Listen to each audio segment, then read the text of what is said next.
Hey guys, tonight we're talking about how a single city-state consumed an entire sea and everyone around it. Rome conquered the Mediterranean in roughly 250 years, a territory stretching from Spain to Syria, from Britain to Egypt. That's an area of 2.5 million square miles, home to perhaps 70 million people. One city did this. Not through superior numbers. Athens at its peak fielded larger armies. Not through better weapons. Roman swords were copied from Spanish tribes they fought. Not through brilliant generals, though they had those. Rome won because it industrialized warfare before the industrial age existed.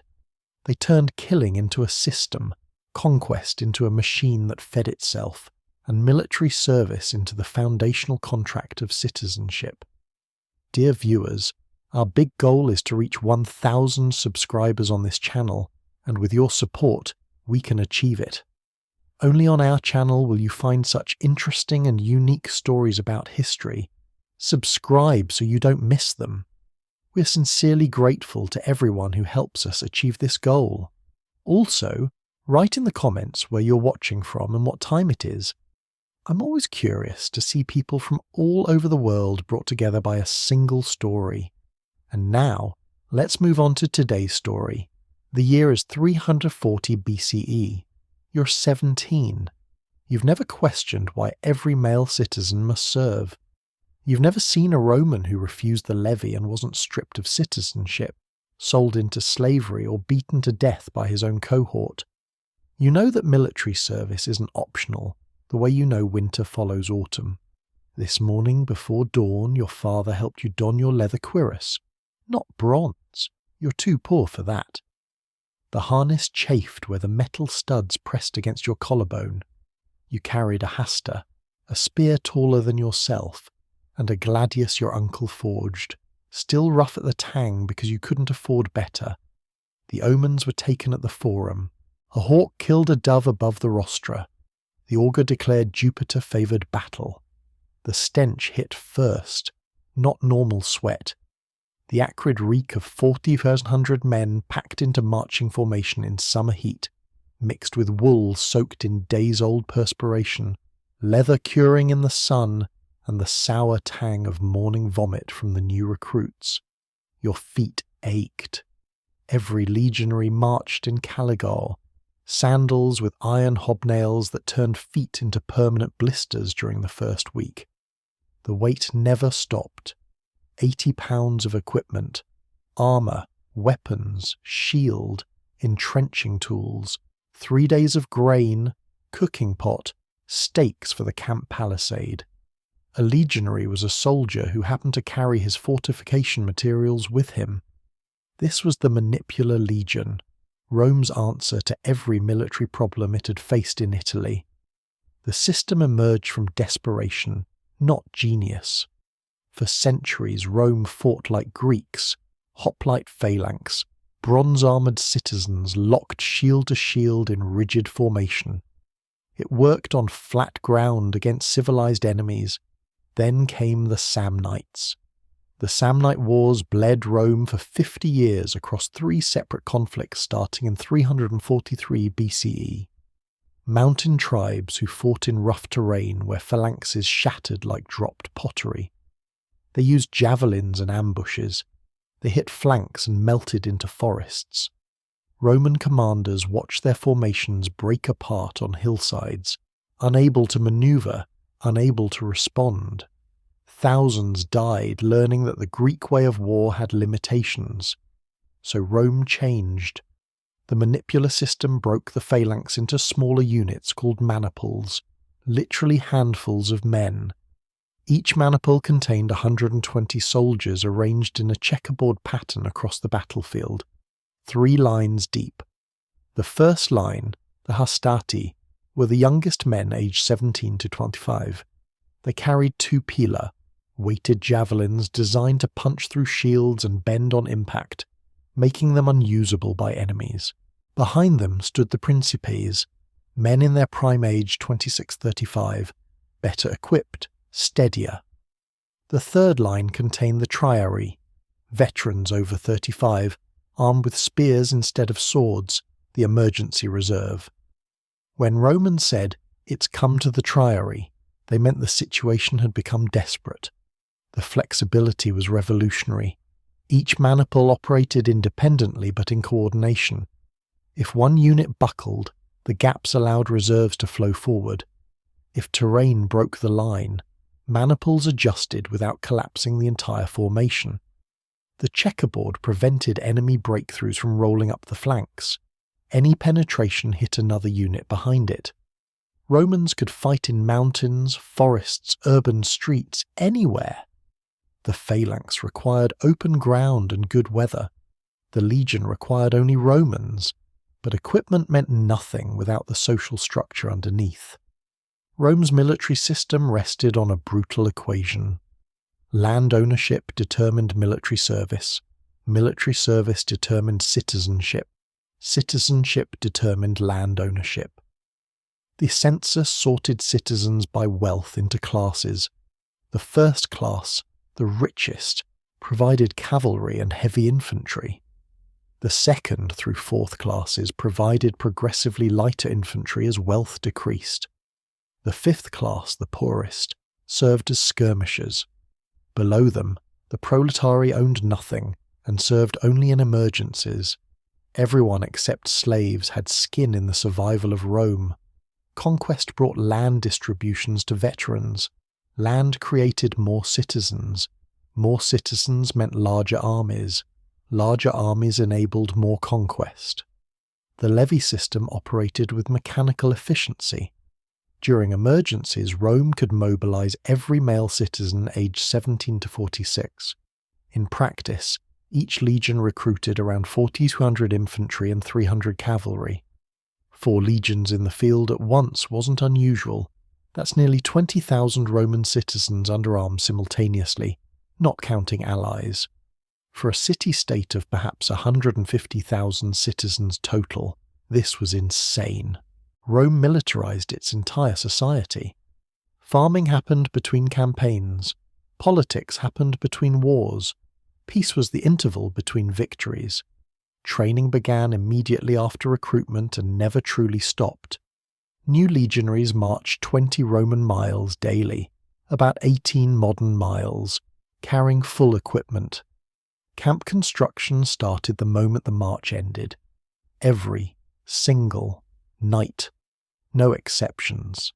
Each legion built a fortified camp with ditch, rampart and palisade regardless of how exhausted the men were or how safe the territory seemed. The camps followed identical layouts.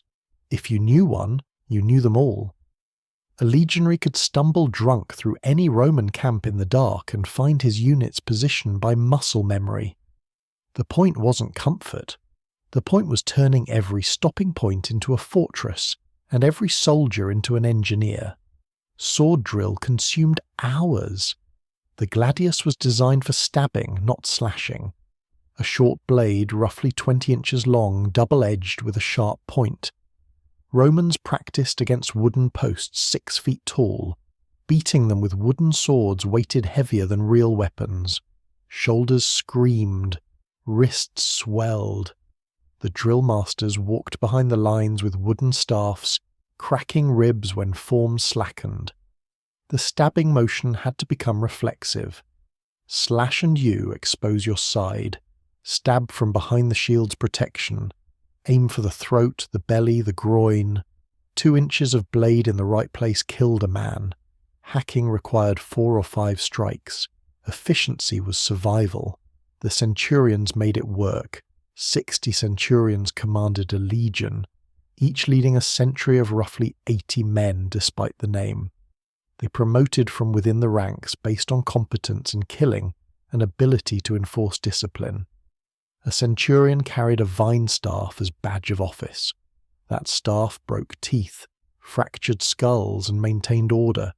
Centurions ate better, received higher pay, and retired with land grants.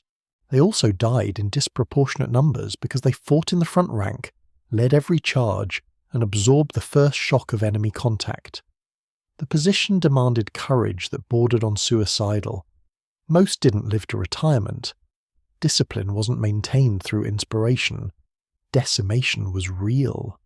If a unit broke and ran, the legion assembled in formation while the cowardly sentry drew lots. Every 10th man, chosen randomly, was beaten to death by his tent mates using clubs and stones.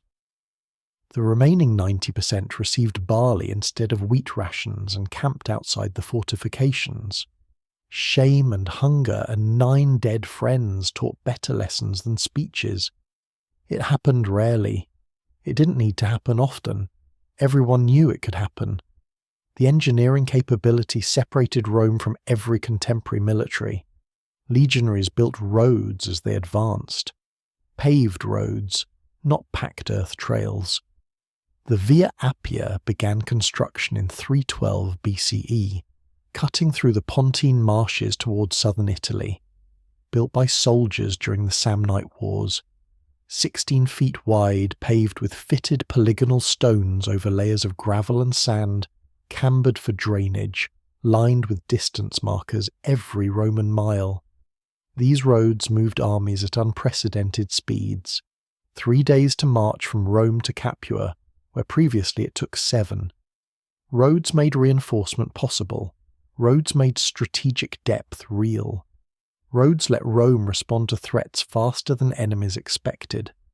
Logistics won wars before the fighting started.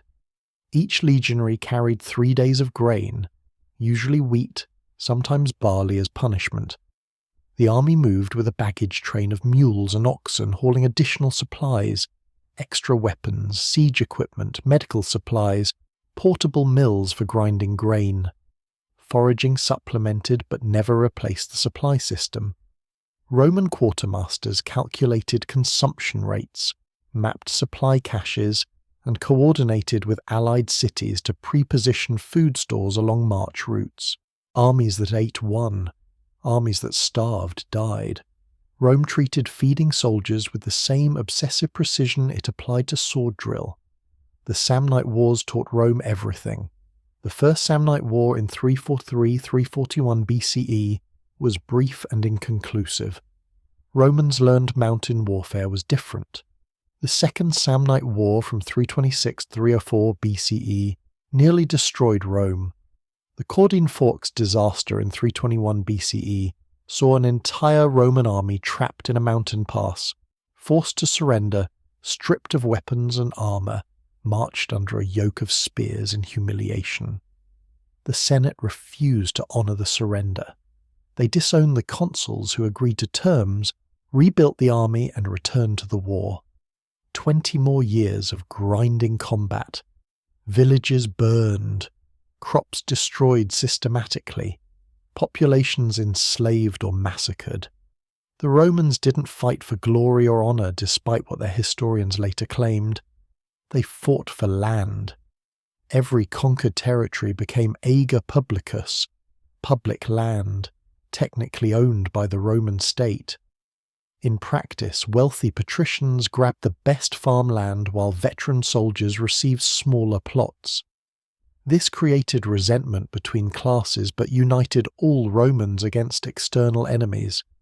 Taking Italian land from Samnites, Etruscans and Gauls meant more land for Romans. The alternative was losing Roman land to those same enemies. The choice was binary, expand or die. By 290 BCE, the Third Samnite War ended with complete Roman victory. The Samnites became subordinate allies.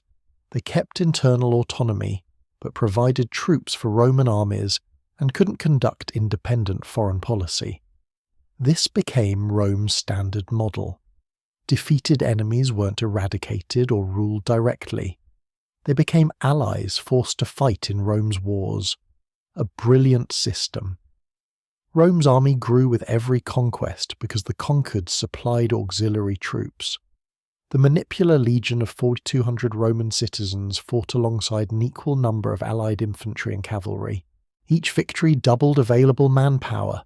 The Latin League tried resisting in 340–338 BCE. Rome crushed them and dissolved the League, dealing with each city individually, the classic divide and conquer. Some Latin cities received full Roman citizenship, Others got citizenship without voting rights. A few became allies. The variety of statuses prevented unified resistance. It created pathways to full Roman integration while maintaining Roman dominance. Conquered peoples could become Roman.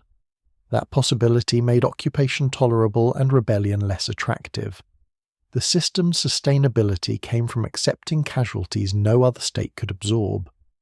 Roman losses in the Samnite Wars probably exceeded 50,000 dead across 5 decades. The population was perhaps 250,000 citizens total at the war's beginning. Rome lost a fifth of its citizen body and kept fighting.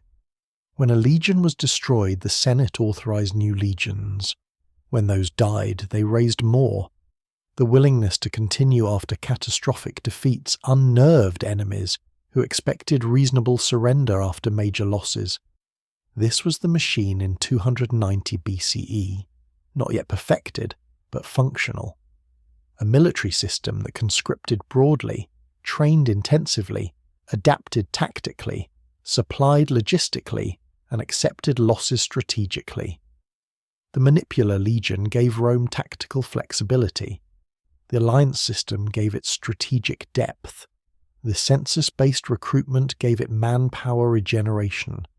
The road network gave it speed. The engineering corps gave it staying power. Centurions gave it leadership. Decimation gave it discipline. The Mediterranean didn't know what was coming. Rome had spent 2 centuries learning to fight in the Italian peninsula's mountains and forests. The legions had faced terrain advantage, numerical disadvantage, tactical surprise, strategic ambush, and outright disaster. They'd adapted to everything. The system refined itself through near-death experiences. By 290 BCE, Rome controlled most of central Italy and was still hungry, still expanding, still improving. The next test would come from the east. A king with elephants and Greek phalanxes, certain that the Italian barbarian stood no chance against Hellenistic military sophistication. Pyrrhus of Epirus would teach Rome that winning battles meant nothing. Rome would teach him that losing battles meant nothing either, as long as Roman ground still existed and Roman citizens still breathed. The real education was about to begin. The recruitment system began with a ritual older than the Republic itself. The consuls, Rome's 2 annually elected generals, announced the levy date in the Forum. Every citizen between 17 and 46 appeared before the tribunes for selection. They stripped to be examined. Scars proved experience. Missing teeth indicated poor health. Height mattered. A man under 5 Roman feet couldn't hold the line effectively. The tribunes sorted recruits into 4 groups, then each of 4 legions selected by rotation. No man chose his legion. The legion chose him based on age and capability. Property determined everything before a single soldier swung a sword. The citizen cavalry, the equites, came exclusively from families wealthy enough to afford a horse and its maintenance. Roughly 800 denarii minimum property value. These 300 men per legion formed the mobile striking force and the scouting screen. Below them, the first-class infantry required property worth 11,000 asses, enough to purchase full bronze armour, helmet, greaves, large shield, sword, and spear. The second class dropped to 7,500 asses and lighter armour without greaves. Third class at 3,750 asses meant no bronze cuirass, just leather reinforcement. Fourth class owned enough for a shield and spear. The fifth class could barely afford javelins. This created a vertical slice through Roman society under arms. Rich men didn't avoid service. They dominated the cavalry and officer positions. Middle-class farmers formed the heavy infantry corps. Poor citizens filled skirmisher roles. The proletari, those who owned nothing, contributed only their children to the state, hence the name. They served only when Rome faced annihilation.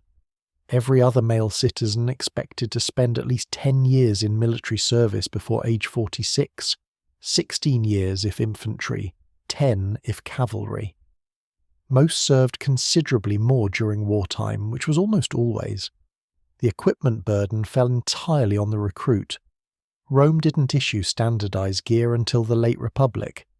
A hastati purchased or inherited his panoply: 2 pila, a gladius, a scutum shield, a bronze helmet if affordable or leather cap if not, and whatever body armour his class required and his funds permitted. The scutum weighed 22 pounds, constructed from 3 layers of wooden strips glued together, covered in canvas and calf skin, reinforced with iron edges top and bottom, featuring an iron boss in the centre that doubled as a striking weapon. Carrying this for 20 miles, daily built shoulders like oak roots. The pila were engineering marvels disguised as simple javelins, 7-foot wooden shafts tipped with 2-foot iron shanks, weighted to punch through shields at 30 yards, designed with soft iron necks that bent on impact so enemies couldn't throw them back or easily remove them from shields they'd penetrated. Training started immediately and never achieved completion. New recruits drilled 6 hours daily minimum during peacetime or during war preparation. The wooden sword, the rudis, weighed twice what a gladius weighed. Recruits beat the palus, the 6-foot training post, until their hands bled through the calluses. Shield up, stab from cover, never swing. Slashing exposed the armpit and side, fatal vulnerabilities. The gladius worked best in close formation where swinging was impossible anyway. 2-inch penetration to the belly meant death from peritonitis within days. 4-inch thrust to the throat killed instantly. The groin's femoral artery bled a man out in minutes. Romans aimed for these targets reflexively after sufficient drilling. Marching was warfare's fundamental skill. A legion covered 20 Roman miles in 5 summer hours at standard pace, 24 miles in the same time at rapid pace. This equalled roughly 18 and 22 modern miles respectively. Full kit, no exceptions. Recruits who collapsed got beaten, then carried the centurion's equipment in addition to their own the following day. Falling behind on the march meant separation from the unit, which meant death from enemy skirmishers or starvation. The legionary pace, the left-right rhythm of Callagi striking packed earth, became automatic. 3 feet per stride, thousands of strides creating a sound like distant thunder. Hobnailed sandals wore down every 3 months of campaigning. Each legionary carried spare hobnails and leather for repairs. Camp construction turned an army into a fortress nightly. The routine achieved mechanical precision through repetition. The surveying team arrived first, selecting flat ground near water if possible. They marked the camp's boundaries with flags, always rectangular, always the same proportions, always oriented the same way. The praetorium, commander's tent, went in the centre. The Via Praetoria ran straight through the camp from front gate to headquarters. Streets intersected at right angles. Each sentry knew its precise position in the layout. While surveyors worked, the rest of the legion formed defensive perimeter. Cavalry patrolled beyond. Skirmishers watched the tree line. The digging began immediately. 12 feet wide, 3 feet deep, the minimum ditch specification. Excavated earth piled on the camp's interior side formed a rampart. Wooden stakes, each legionary carried 3 or 4, were planted atop the rampart at angles, creating an abatis that stopped cavalry and made infantry assaults suicidal. 4 gates, 1 per side, each protected by double-curved entrances called claviculae that prevented straight charges, towers at corners. The entire process took 3 hours with a full legion working. Sentries rotated guard duty while others rested. Inside the palisade, soldiers slept in groups of 8, a contubernium, sharing a tent and mule for equipment transport. This nightly fortification meant Roman armies could never be surprised in camp. Ambushes had to catch legions on the march or in battle. Nighttime raids hit prepared positions defended by alert sentries behind ditches and stakes. Failed attacks demoralized enemies while costing Rome nothing. The camps also functioned as secure supply bases. If the legion advanced, it built a new camp. If it retreated, the old camp remained as a fallback point. During extended campaigns, timber camps became stone fortresses. The legionary learned to think of his entrenching tools as important as his weapons because they often were. Physical conditioning exceeded anything contemporary armies attempted. Forced marches in full equipment built endurance. Legionaries swam rivers in armour to prepare for campaigns requiring water crossings. They practiced jumping ditches while carrying shields. They ran in formation wearing full panoply. The swimming especially differentiated Romans. Most ancient soldiers couldn't swim, making rivers serious obstacles. A legion could ford moderate rivers by forming human chains, shields locked, moving as a unit against the current. They crossed deeper rivers on rafts they built themselves or bridges they constructed in days. Combat drill moved beyond individual technique to unit cohesion. The maniple trained as a single organism. Advancing in formation required matching pace exactly. Too fast and the line fragmented, too slow, and the unit behind collided into them. The Hastati charged first, hurling both Pila at 30 yards, then closing with Gladi. If they broke the enemy, victory.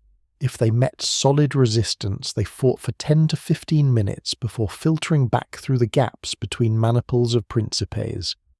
The principes advanced through those same gaps without breaking formation, fresh troops hitting an enemy already engaged and tiring.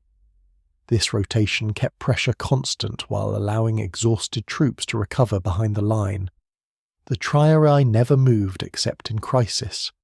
They knelt behind their large shields, spears planted at an angle forming a literal wall. If the Hastati and Princeps both failed to break the enemy, the entire legion fell back to the triarii. The triarii stood.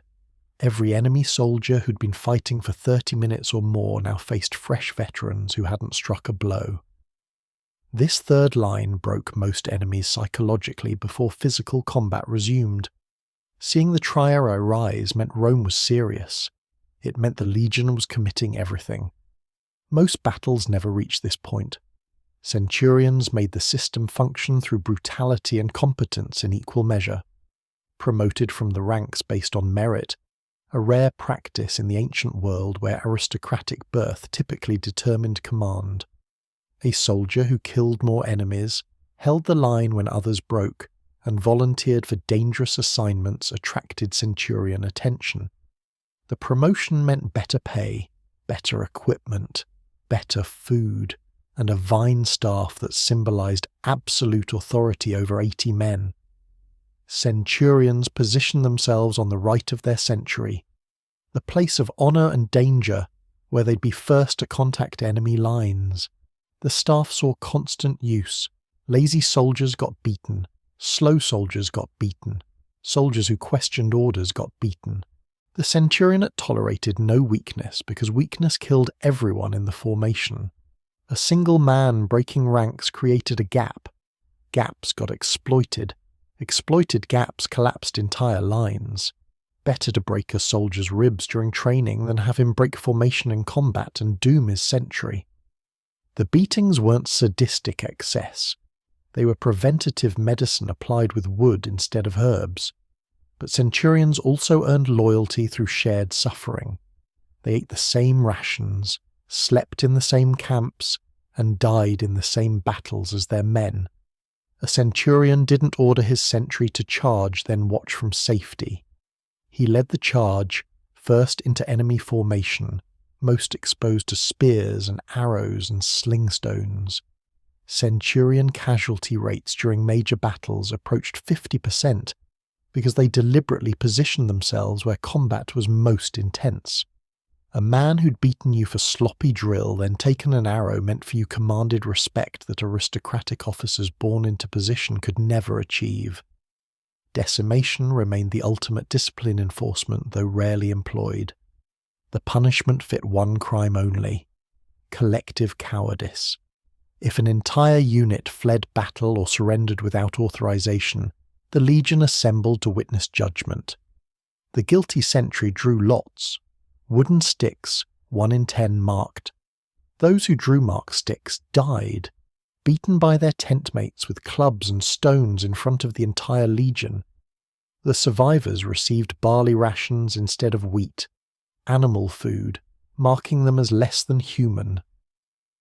They camped outside the fortifications, exposed to weather and potential enemy raids. The shame stuck permanently. The punishment's genius lay in making comrades execute the sentence. You didn't just watch 9 friends die, you killed them yourself. That bonded survivors through shared guilt while teaching that running from battle had consequences worse than facing the enemy. Most soldiers never witnessed decimation. Its mere existence shaped behaviour. The calculation was simple: charge the enemy and maybe die, or flee, and certainly watch your tent mates stone someone to death, possibly you. Most chose charging. Logistics separated Rome from tribal armies that depended on foraging. Each legionary carried 3 days of grain in his pack, roughly 3 pounds of wheat daily. A legion of 200 infantry required 12,000 pounds of grain every 3 days minimum, plus feed for 300 cavalry horses and thousands of pack animals. The baggage train stretched for miles, vulnerable to raiding. Quartermasters coordinated with allied cities along march routes to pre-position supplies. Engineers built magazines, fortified warehouses at strategic points. Failed logistics meant starvation, which meant mutiny faster than any battlefield defeat. Rome treated supply as seriously as tactics. Officers who lost battles through poor logistics faced prosecution. Commanders who maintained supply lines through difficult campaigns received triumphs even without major victories. The grain supply wasn't just military necessity, it was political survival. Soldiers who went unpaid or unfed turned on their generals. Successful generals who kept their legions fed could march on Rome itself if they chose. This tension between military competence and political control would eventually destroy the Republic, but in 280 BCE it made the legions the most reliably supplied force in the Mediterranean.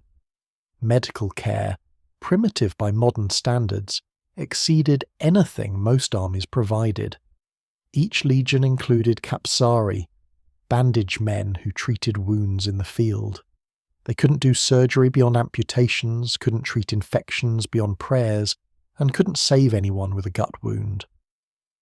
But they stopped bleeding, set broken bones, and kept minor wounds clean enough to avoid immediate sepsis. Survival rate for wounded soldiers was perhaps 20%, which seems abysmal until compared to armies with no medical support where wounded simply died.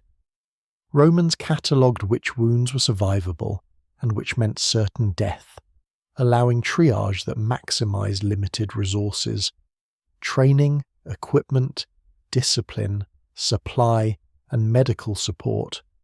These components created soldiers who could sustain 20 to 30% casualties without breaking. Most ancient armies routed after losing 10% of their strength. Legions fought to 50% losses if necessary. This wasn't courage in the inspirational sense. This was conditioning and social pressure, and the knowledge that running brought worse consequences than standing. The manipular system allowed it by rotating fresh maniples into combat, preventing the exhaustion that caused routs. A legion could fight all day, giving ground when necessary, reforming behind reserves, counter-attacking with fresh troops. The century, 80 men living together, fighting together, potentially dying together, formed the smallest unit of social cohesion. They shared a mule, 8 tents, cooking equipment, and experiences that civilian life couldn't produce. These men were your brothers more than biological siblings. They'd seen you vomit from fear before your first battle, helped you rebuild your tent after windstorms destroyed it, covered your guard shift when you had dysentery, and shared their rations when you lost yours gambling. Roman military effectiveness rested on this foundation, not patriotism or ideology, but personal bonds that made abandoning your century unthinkable. The system wasn't designed by committee or planned by philosophers. It emerged through trial and error, refined by what worked and discarding what didn't. The Samnite Wars taught Romans that rigid phalanxes failed in mountains. The Gallic invasions of 390 BCE showed that undisciplined bravery couldn't match sustained pressure. Pirates taught Rome that controlling territory meant nothing without controlling the approaches to that territory. Each lesson was written in Roman blood, then incorporated into training and tactics. The Legion of 280 BCE was a learning machine that happened to kill people. By the time Pyrrhus arrived, Rome had perfected the mechanics of producing soldiers. Not warriors, soldiers. The distinction mattered. Warriors fought for glory, honour, and personal reputation. Soldiers fought because it was their job, their social obligation, and their path to land ownership. Warriors needed inspiring before battle. Soldiers needed paying and feeding. Warriors broke when the fight turned against them. Soldiers retreated in good order, reformed, and counterattacked. Rome built soldiers, then built a system to replace them when they died. The Mediterranean would learn the difference between having an army and being an army. Rome was the second thing. That made all the difference. We hope you have already subscribed to our channel, and if not, please do so right now. Our goal is to reach our first 1,000 subscribers. This is very important to us. Only on our channel will you find such interesting and unique stories about history. Subscribe so you don't miss them, and we'll get back to the story. The first Romans saw the elephants at Heraclea in 280 BCE and thought the gods had abandoned them.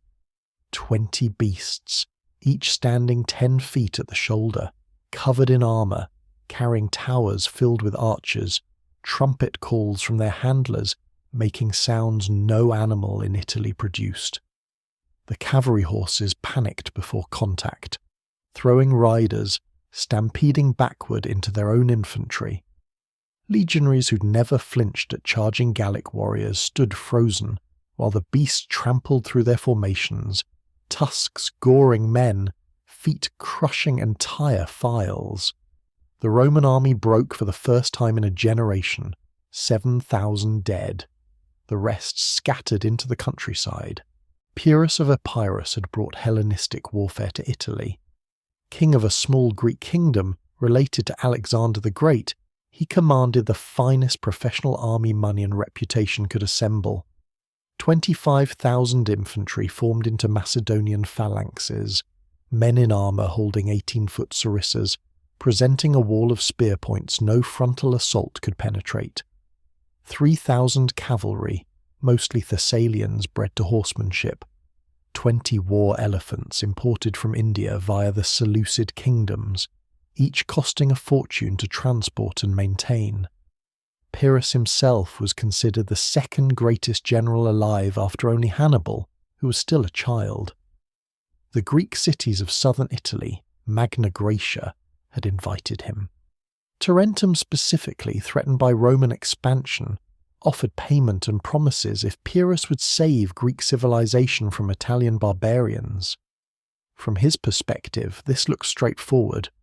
Romans were tough infantry, certainly, but they'd never faced phalanx warfare at its peak. The legions were peasant militia compared to his professionals. 1 or 2 decisive battles would force Rome to terms. He'd install friendly governments in the Greek cities, then return to Greece as liberator and conqueror. The pattern had worked for Alexander. It should work for his successor. Rome's response to Heraclea revealed something Pyrrhus hadn't anticipated. The Senate refused his peace envoys, refused to discuss terms, refused to acknowledge the defeat mattered. They authorized 2 new legions immediately, recalled veterans to the standards, and prepared to continue the war as if 7,000 Roman dead was an acceptable opening move in negotiations. The consul Laevinus, who'd commanded at Heraclea, wasn't executed for losing. He was given another army and told to try again. Pyrrhus tried diplomacy through his advisor Cineas. Supposedly the most persuasive orator in the Greek world, Cineas came to Rome with generous terms, returned some captured territory, acknowledge Pyrrhus as overlord of the Greek cities, pay reasonable tribute. The Senate listened politely. Appius Claudius Caecus, blind, ancient, carried into the Senate on a litter, spoke against peace. His argument was simple. Rome doesn't negotiate while foreign armies occupy Italian soil. The Senate voted unanimously to continue the war. Cineas returned to Pyrrhus confused and slightly frightened. He'd never encountered a state that treated a catastrophic defeat as an irritating setback. The second battle came at Asculum in 279 BCE. Pyrrhus advanced into Apulia with his full force, expecting Rome to avoid battle after Heraclea. Instead, he found both consular armies waiting, 4 legions plus allied contingents, perhaps 35,000 men total, deliberately choosing terrain that negated his cavalry advantage. Rough ground, forests on the flanks, a river protecting one side. The Romans had learned from Heraclea. They dug pits to break elephant charges, scattered caltrops, iron spikes, across the approaches, and stationed velites, light skirmishers, with orders to target the mahouts controlling the elephants. The first day of Asculum achieved nothing. Phalanx met legion, and neither broke. The Sarissa wall stopped Roman charges cold. Roman flexibility prevented phalanx breakthroughs. Both armies fought from dawn until darkness ended combat, then pulled back to their camps without decisive result. Casualties were moderate. This had never happened to Pyrrhus before. Hellenistic battles typically resolved in hours, one side breaking under pressure. The legions just rotated fresh maniples forward and kept coming. Day 2 saw Pyrrhus bring the elephants and cavalry onto better ground, flanking the Roman position through brutal fighting. The legions broke again, but slowly, inflicting horrific casualties while retreating. Roman skirmishers had killed several mahouts, causing elephants to rampage through Pyrrhus's own formations. The phalanx suffered unprecedented losses fighting an enemy that refused to stay beaten. Final butcher's bill, Rome lost 6,000, Pyrrhus lost 3,500. For a nation the size of Rome, 6,000 dead was replaceable. For an expeditionary force like Pyrrhus's army, 3,500 was catastrophic. Pyrrhus supposedly said after Asculum, "One more such victory and I'll be utterly ruined." The quote might be apocryphal, but the sentiment was accurate. He'd won the battlefield twice and gained nothing. Rome still refused peace. The Italian allies he'd expected to defect stayed loyal to Rome, terrified of Roman retribution. His casualties couldn't be replaced. These were professional soldiers requiring years of training, impossible to recruit in hostile territory. Roman casualties came from citizen levies who could be replaced each campaign season. The strategic mathematics didn't favour the superior tactical general. The contrast exposed fundamental differences in warfare philosophy. Pyrrhus fought to win battles, assuming battlefield victory translated to political settlement. Rome fought to win wars, treating battles as necessary losses on the path to enemy exhaustion. Pyrrhus needed decisive victories to justify his expedition and maintain his reputation. Rome needed only survival. As long as Roman territory existed and Roman citizens could be levied, the war continued regardless of battlefield outcomes. This concept baffled Hellenistic military thinking, where kings wagered their kingdoms on single battle outcomes. Rome's strategic depth came from its alliance system.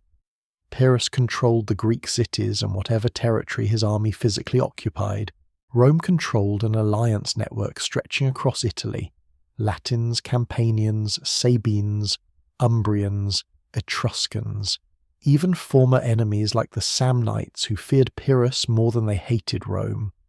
These allies provided troops, supplies, and strategic depth. If Pyrrhus destroyed one Roman army, another materialized from the allied pool. The manpower available to Rome exceeded Pyrrhus's expeditionary force by factors of 5 or 10 to 1. The Romans also learned faster than Pyrrhus expected. After Heraclea, legions trained specifically against elephant tactics. They constructed wooden elephant frames, covered them in hides, and dragged them around by oxen while soldiers practiced not panicking. They developed anti-elephant units carrying fire weapons, pots of burning pitch thrown at the beasts, torches thrust at their faces, anything to make the elephants uncontrollable. They positioned light infantry to specifically target mahouts.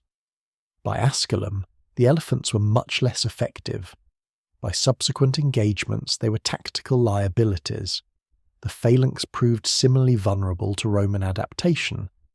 Legionaries learned that sarissa formations were inflexible, powerful in frontal assault, helpless if flanked or broken. Romans started using terrain deliberately, choosing battlefields with rough ground where phalanxes couldn't maintain formation. They developed tactics of refusing combat on one flank while concentrating on the other, forcing the phalanx to either pivot, which destroyed its formation, or fight on two fronts simultaneously. The maniples could divide and flow around phalanx strongpoints, hitting the flanks while avoiding frontal contact. Pyrrhus spent 278–276 BCE campaigning in Sicily at the invitation of Syracuse, fighting Carthaginians. Another distraction, another front, another drain on resources. He won battles in Sicily too, nearly driving Carthage from the island entirely. But the Greek cities he saved turned on him when he started demanding tribute to pay his army. Internal politics fractured his alliances.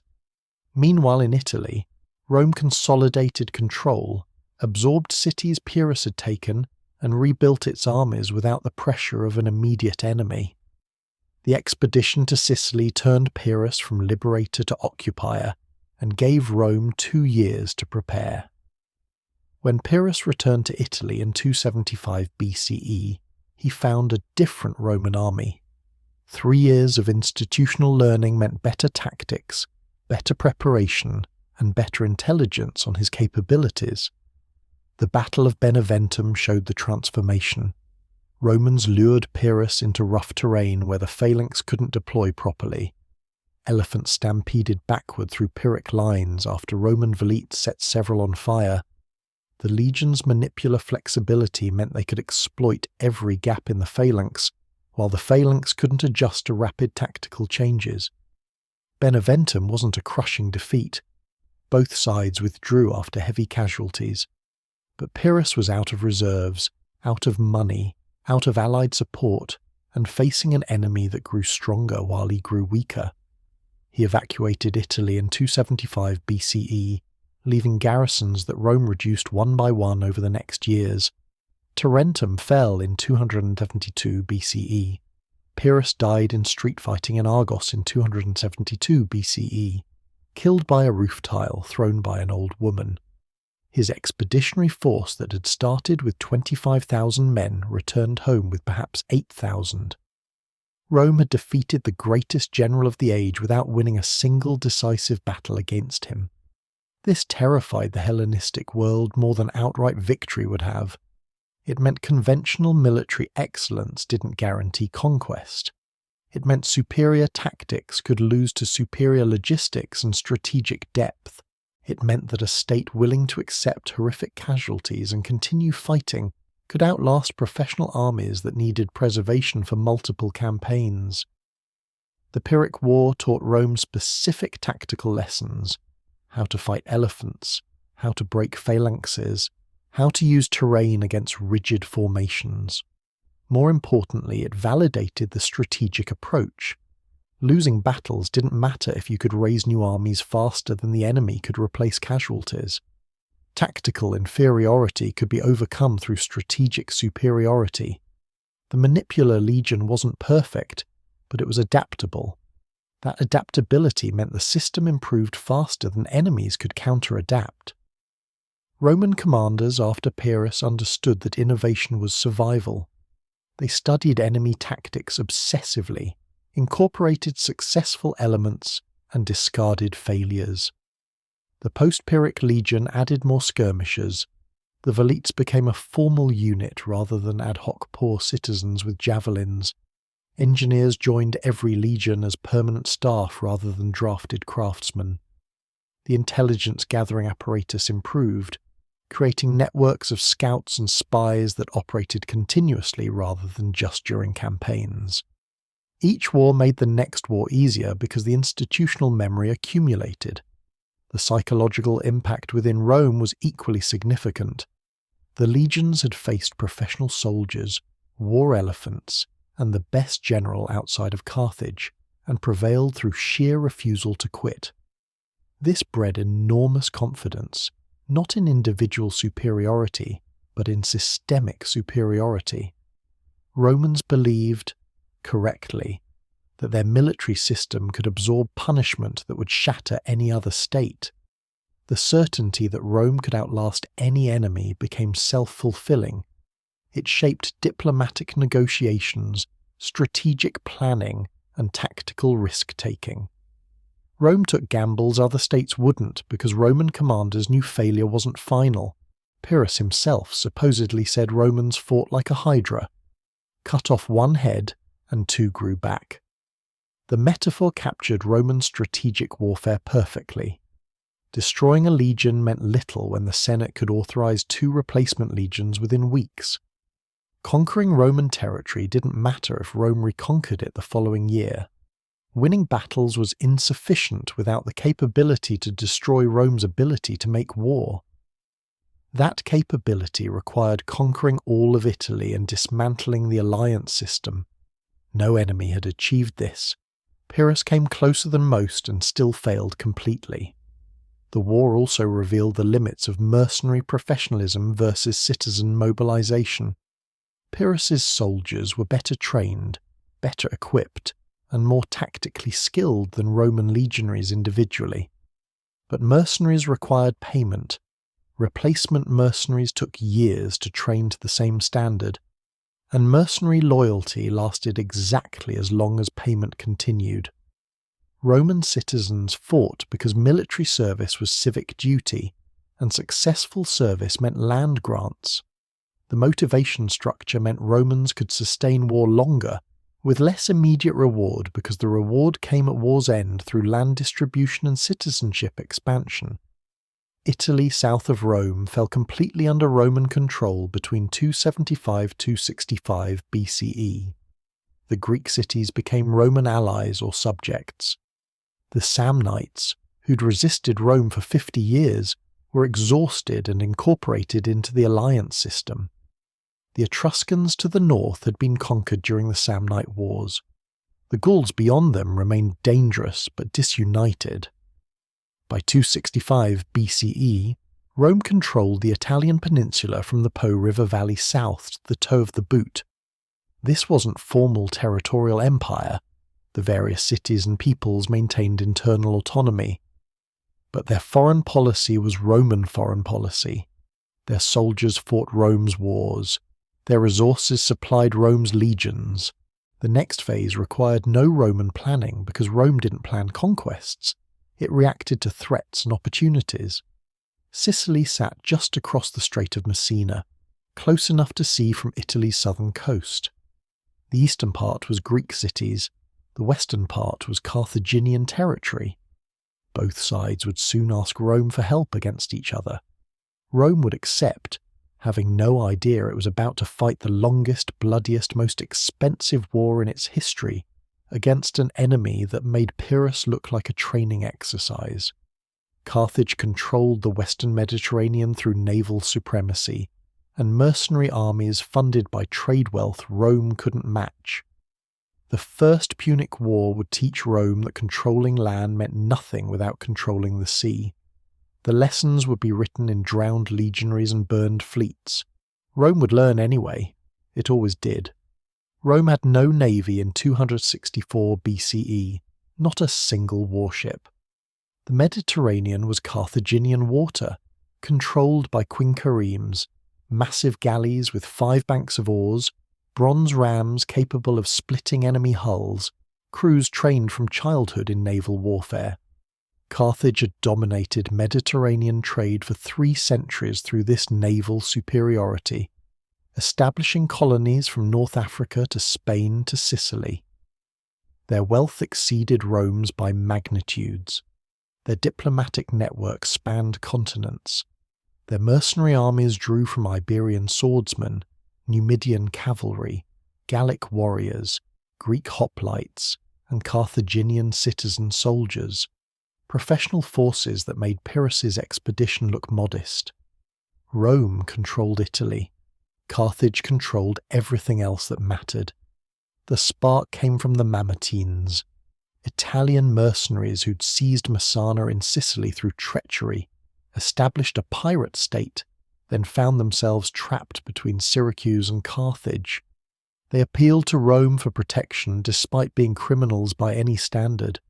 The Senate debated. Allying with pirates violated every principle. But Carthage holding Messana meant Carthaginian control of the strait, Carthaginian ability to project power into Italy, Carthaginian threat to Roman hegemony. The Senate voted to intervene, not from justice but from strategic calculation. The year was 264 BCE. The war would last 23 years. Roman legions crossed to Sicily easily. The strait was 3 miles wide, manageable in requisitioned fishing boats and transports. They relieved Messana, drove off the Carthaginians, and suddenly found themselves fighting Syracuse simultaneously. The Syracusans switched sides after realizing Rome was the greater threat. Now Romans faced Carthaginian forces plus Greek mercenaries across Sicily's eastern territories. The land war favored Rome initially.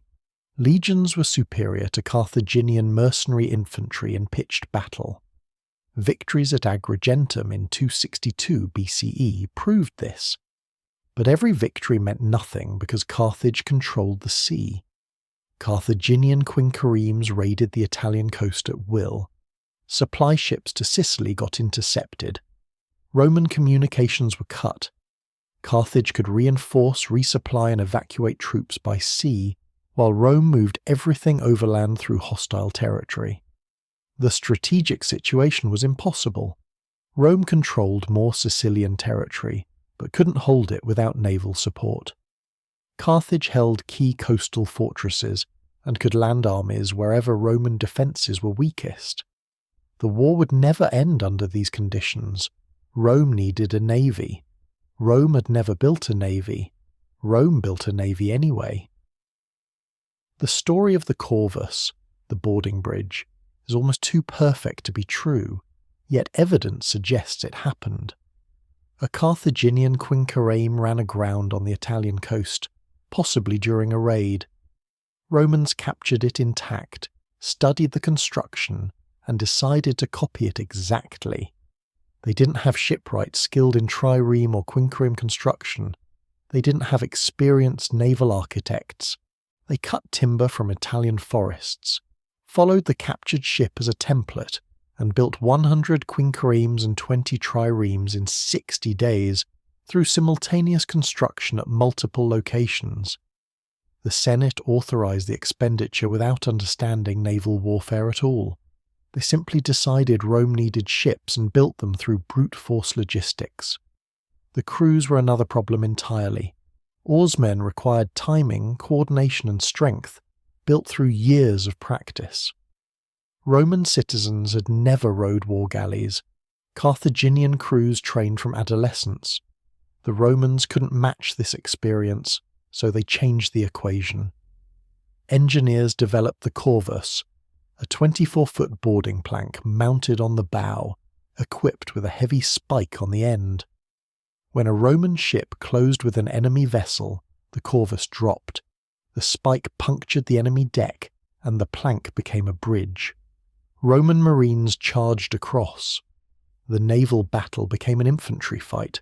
Roman legionaries were far superior to Carthaginian marines in close combat. Problem solved through innovation. The Battle of Mylae in 260 BCE tested the system.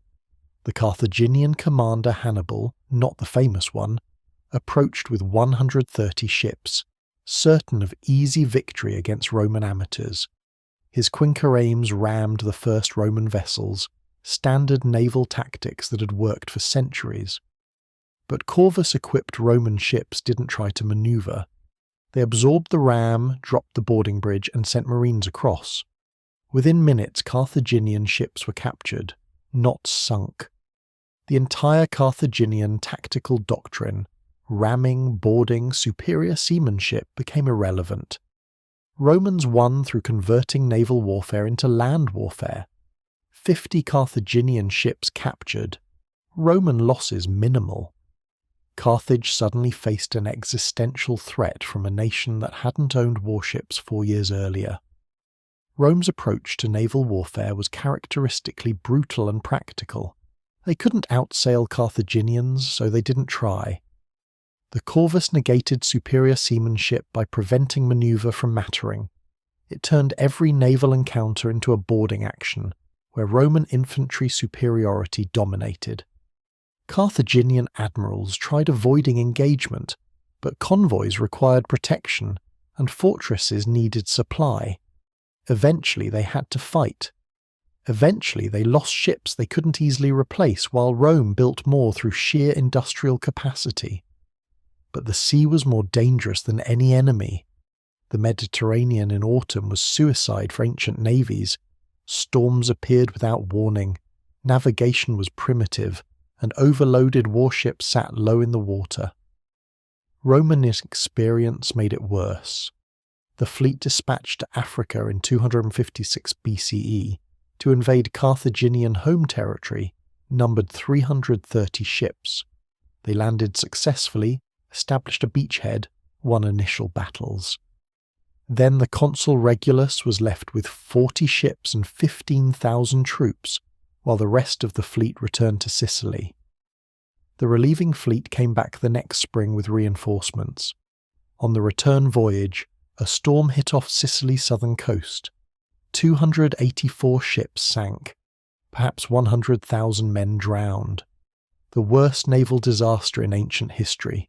Rome rebuilt the fleet, not discussed surrendering, not debated whether naval warfare was worth the cost, just authorized new construction and built another fleet of 220 ships within months. The Senate raised taxes, borrowed from wealthy citizens, and conscripted shipwrights from allied cities. The lost ships were replaced faster than Carthage could believe. This pattern repeated throughout the war. Storm off Camarina in 255 BCE destroyed 150 Roman ships. Rome built more. Storm near Palinurus in 253 BCE sank another 150. Rome kept building.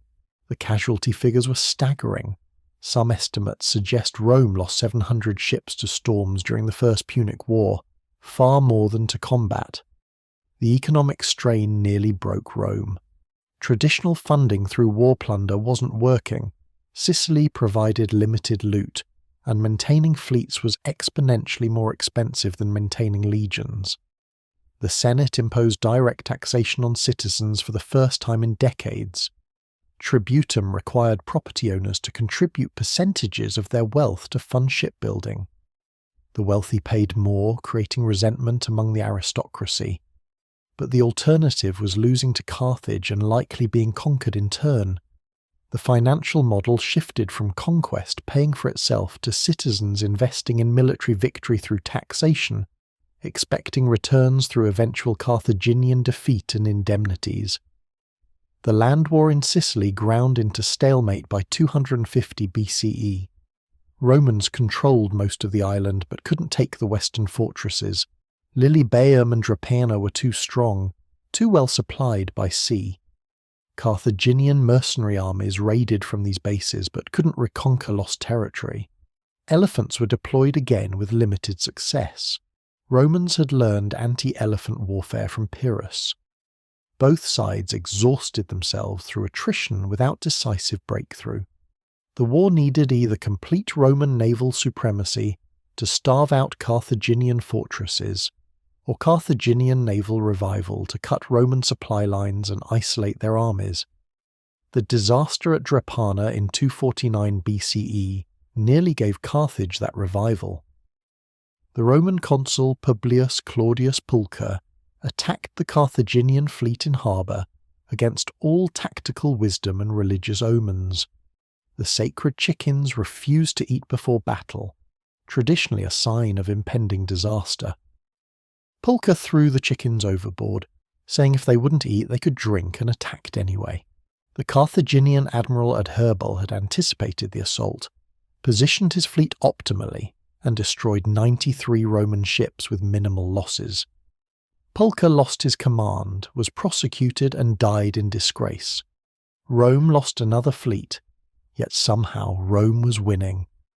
Carthage couldn't replace mercenary losses fast enough, couldn't afford to match Roman fleet reconstruction, and faced internal political struggles over war funding.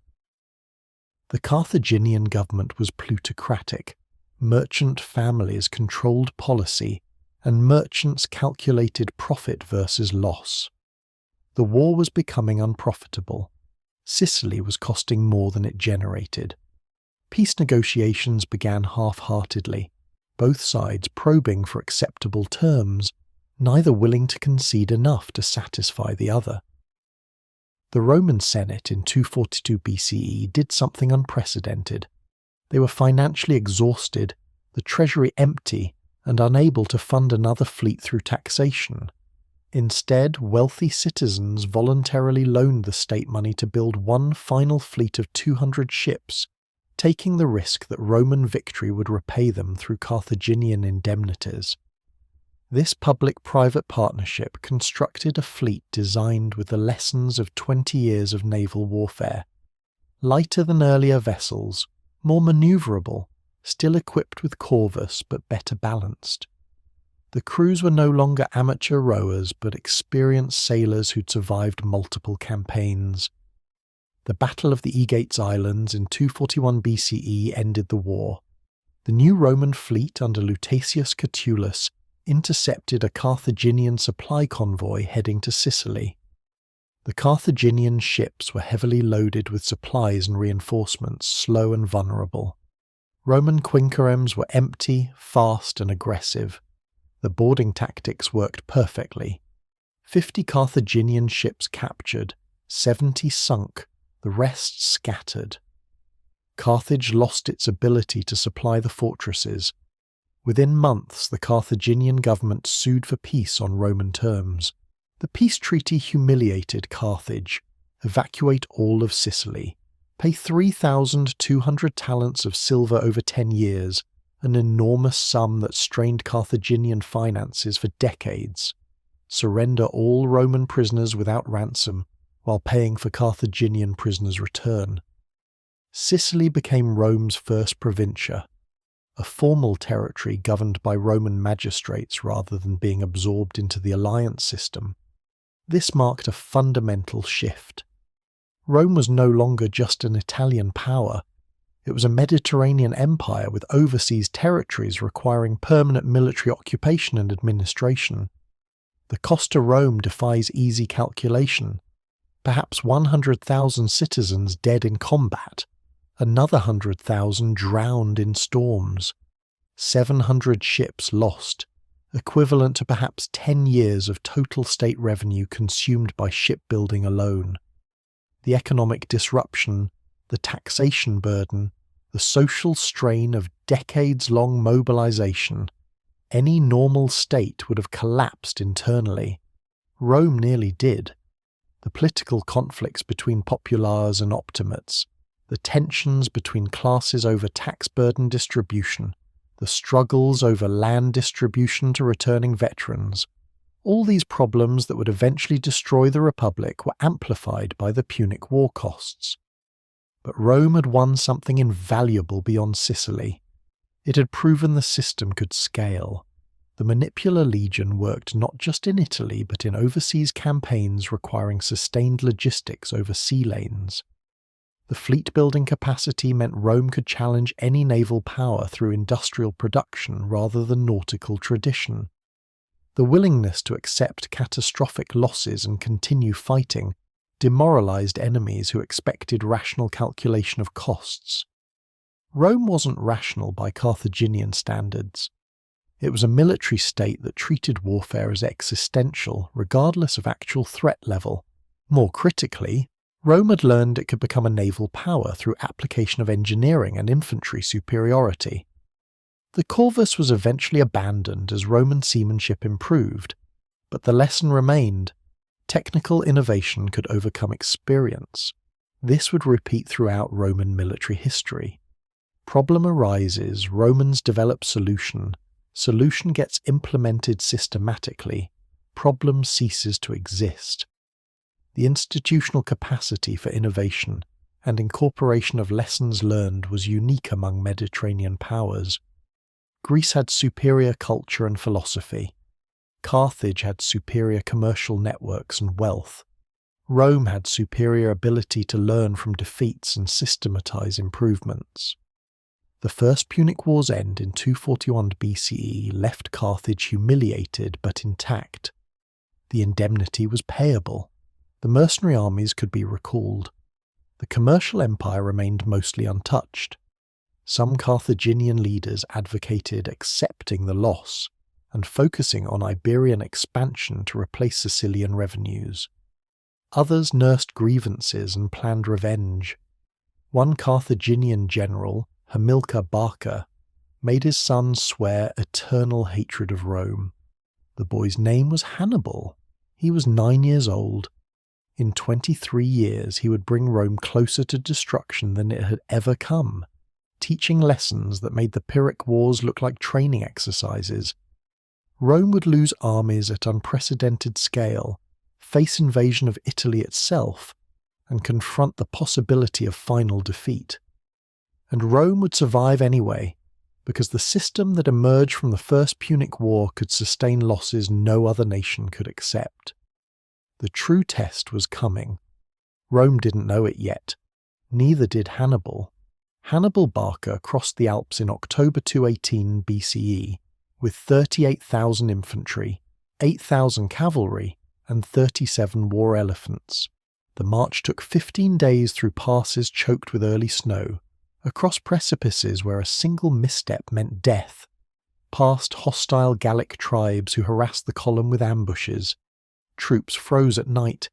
Elephants stumbled off narrow trails and tumbled screaming into ravines thousands of feet deep. Rock slides triggered by the Carthaginian passage buried entire units. Men developed frostbite, then gangrene. Hannibal lost perhaps 20,000 troops and most of the elephants just reaching Italy. Roman scouts reported the approach and laughed. No serious army would be left after such losses. They stopped laughing at the Trebia River in December. Hannibal positioned his army with the river at his back, deliberately vulnerable, baiting the consul Sempronius into attacking. The Romans charged across the freezing water at dawn, soaking their equipment and numbing their limbs. Hannibal's brother Mago waited in ambush with 2,000 picked troops hidden in ravines on the Roman flank.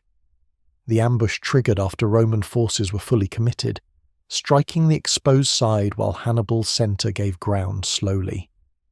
Numidian cavalry had already scattered the Roman horse, allowing Carthaginian cavalry to circle and hit the Roman rear.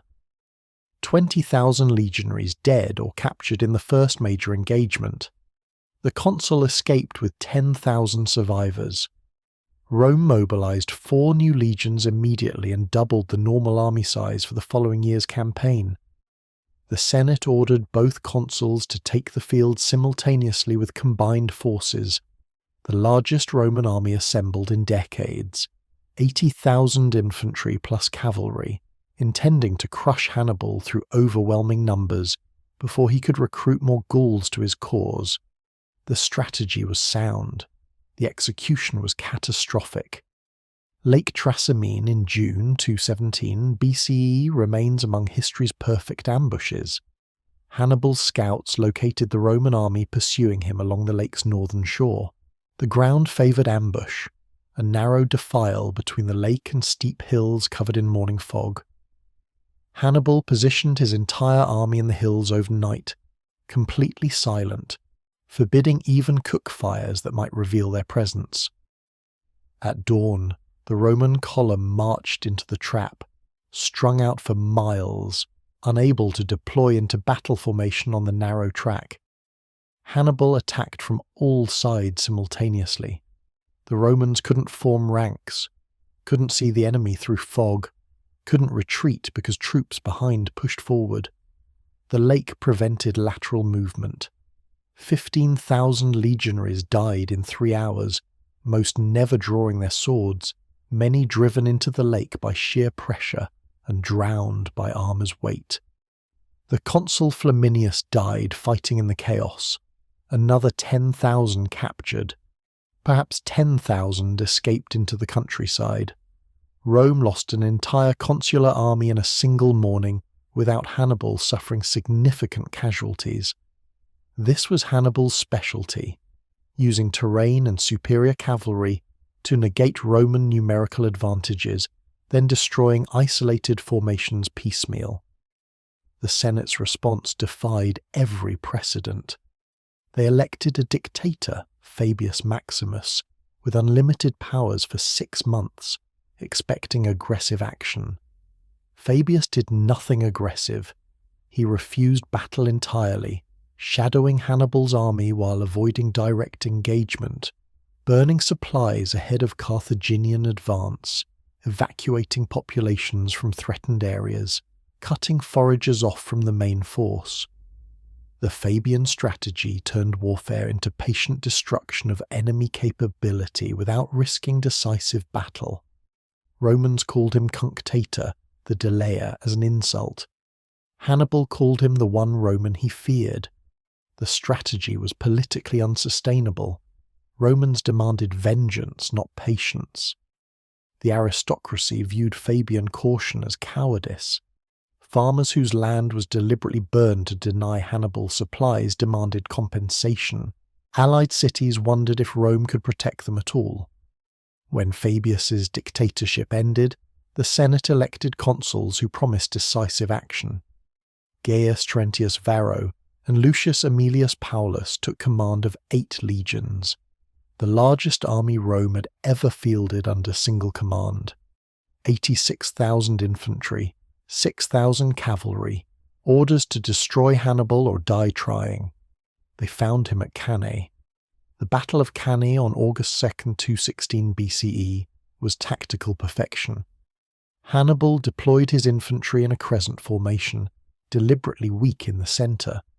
His Celtic and Spanish troops in the middle were expendable.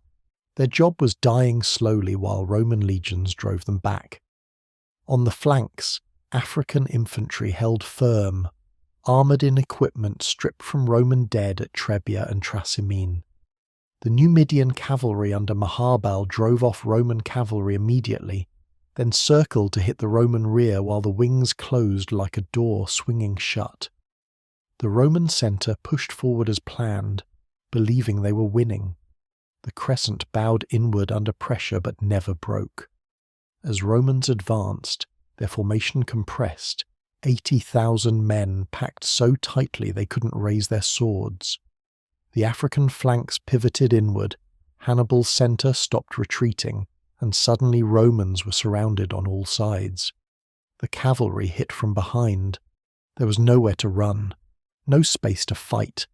Men were crushed by their own comrades before enemy weapons touched them. 50,000 Romans died. Perhaps 70,000 casualties total when wounded and captured were counted. The consul Paulus died fighting. 80 senators died. Rome's political elite personally engaged in battle and slaughtered. Some sources claim Romans died so densely that they remained standing upright after death, held vertical by the pressure of bodies. Hannibal's troops grew exhausted from killing. It was the most complete tactical victory in military history, the military equivalent of a perfect game. No battle before or since has achieved such comprehensive annihilation. Maharbal supposedly urged Hannibal to march on Rome immediately, claiming they could dine in the capital within 5 days. Hannibal refused, needing to consolidate control of southern Italy first, rest his exhausted troops, and build siege equipment. Maharbal allegedly responded, "You know how to win a victory, Hannibal, but you don't know how to use one." The quote is probably invented, but the strategic question was real. Rome lay exposed, its field armies destroyed, its defences minimal. Hannibal didn't attack. This decision shaped the war's outcome more than any battle, because Rome didn't surrender, didn't even discuss terms. The Senate met immediately after Cannae and voted to continue the war. They conscripted boys as young as 17 and slaves. Slaves. A measure so desperate it hadn't been implemented in living memory. 2 new legions formed from the wreckage. Hannibal's envoys offering peace were refused entry to Rome. The Senate made it illegal to discuss surrender. Women were forbidden from public mourning to prevent demoralization. Every citizen assumed the war would continue until either Rome or Carthage ceased to exist. The alliance system held against every prediction. Southern Italian cities had grievances against Rome, had provided troops for Roman wars, and had just watched 3 Roman armies annihilated. They should have defected en masse. Capua defected, along with several smaller cities. But most stayed loyal, terrified of what Roman vengeance would entail if Rome eventually won. The memory of how Rome treated rebellious allies, complete destruction, populations enslaved, land distributed to Roman colonists, kept most cities frightened of Rome even when Rome appeared defeated. Fabius's strategy returned by necessity. Rome couldn't face Hannibal in open battle without suffering more Cannaes, so they didn't face him. Multiple smaller armies shadowed Hannibal, avoiding decisive engagement, attacking foragers, cutting supply lines, besieging any city that defected. Hannibal controlled wherever his army stood, but the territory behind him reverted to Roman control once he moved on. He couldn't besiege Rome without a siege train and secure supply lines. He couldn't build a siege train without controlling territory long enough to establish workshops. He couldn't control territory because Roman armies reappeared whenever he moved. The war became a test of strategic endurance. Hannibal won every major battle for the next decade, never losing a significant engagement in Italy. It didn't matter. Rome had access to manpower reserves throughout Italy and Sicily. Hannibal relied on reinforcements from Carthage or Spain that had to run Roman naval blockades.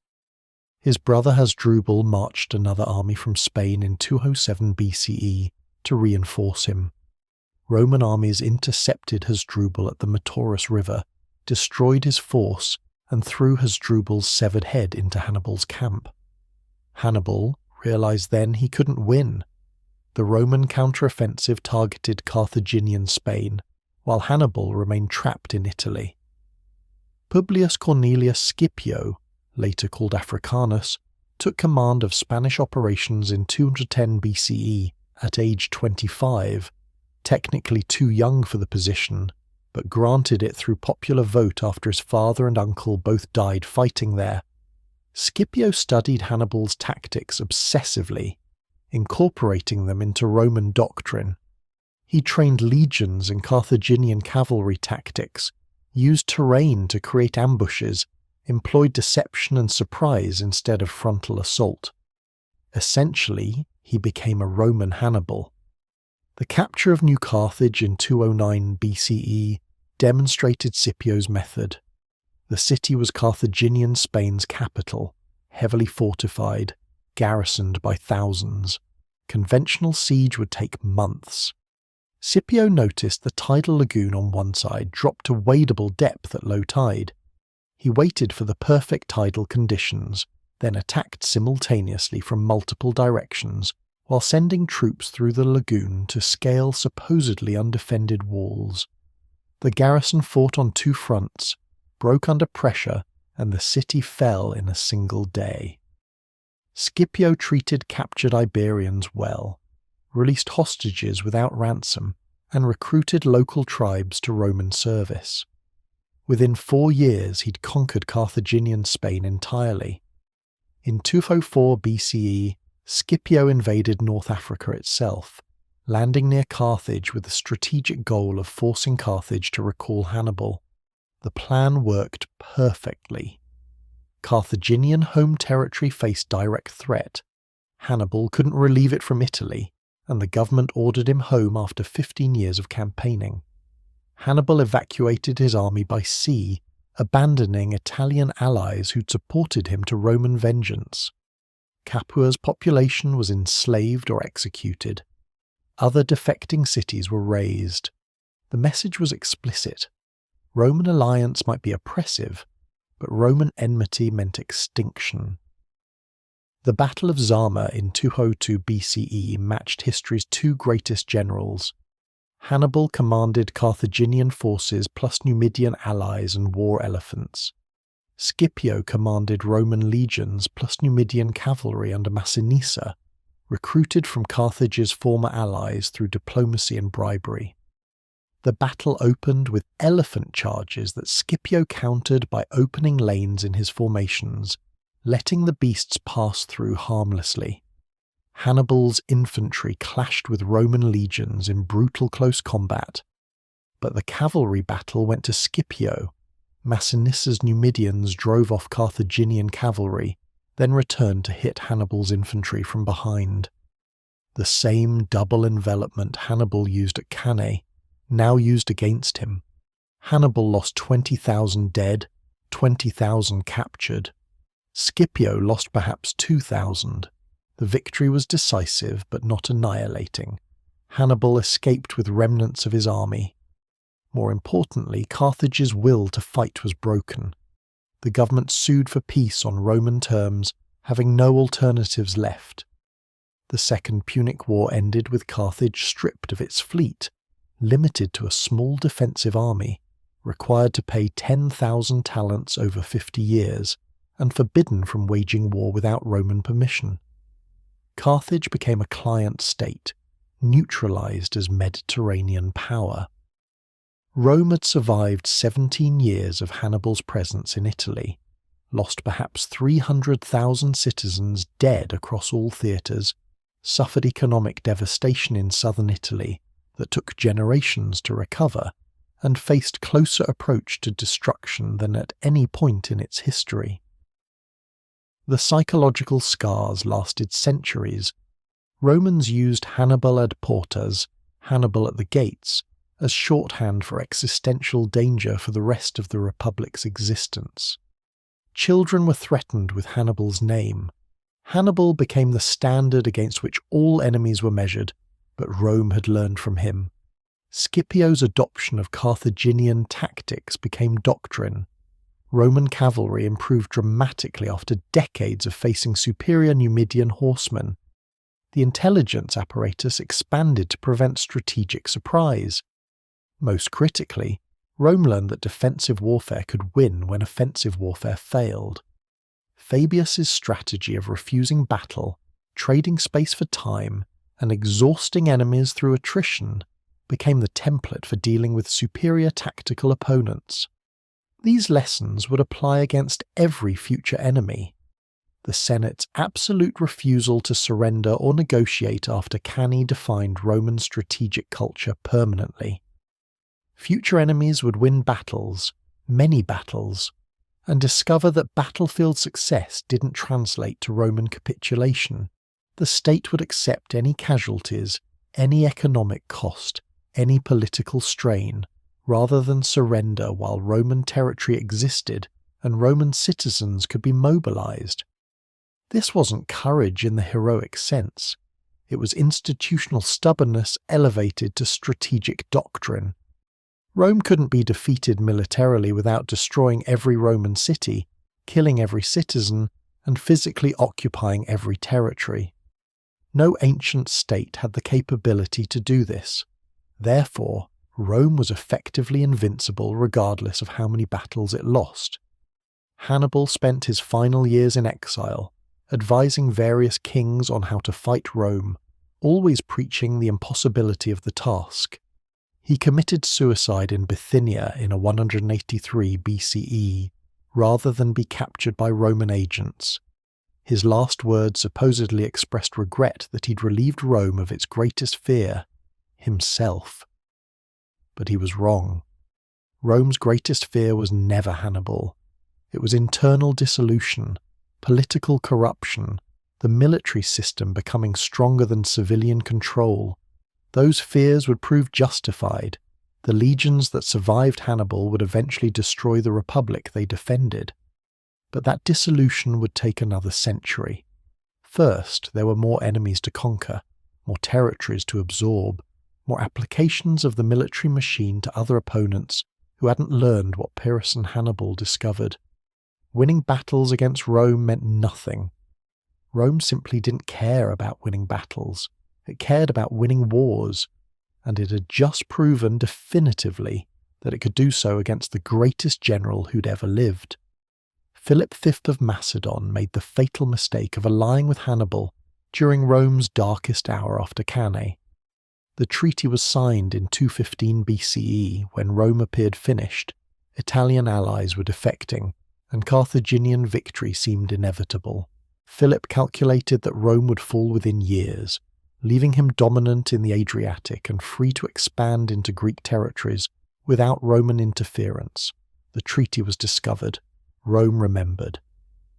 By 200 BCE, with Carthage defeated and Hannibal exiled, the Senate turned its attention eastward. Macedon would be the first Hellenistic kingdom to learn that Roman vengeance had no statute of limitations. The Second Macedonian War began with Roman demands that Philip withdraw from all Greek territories and pay reparations for his alliance with Carthage.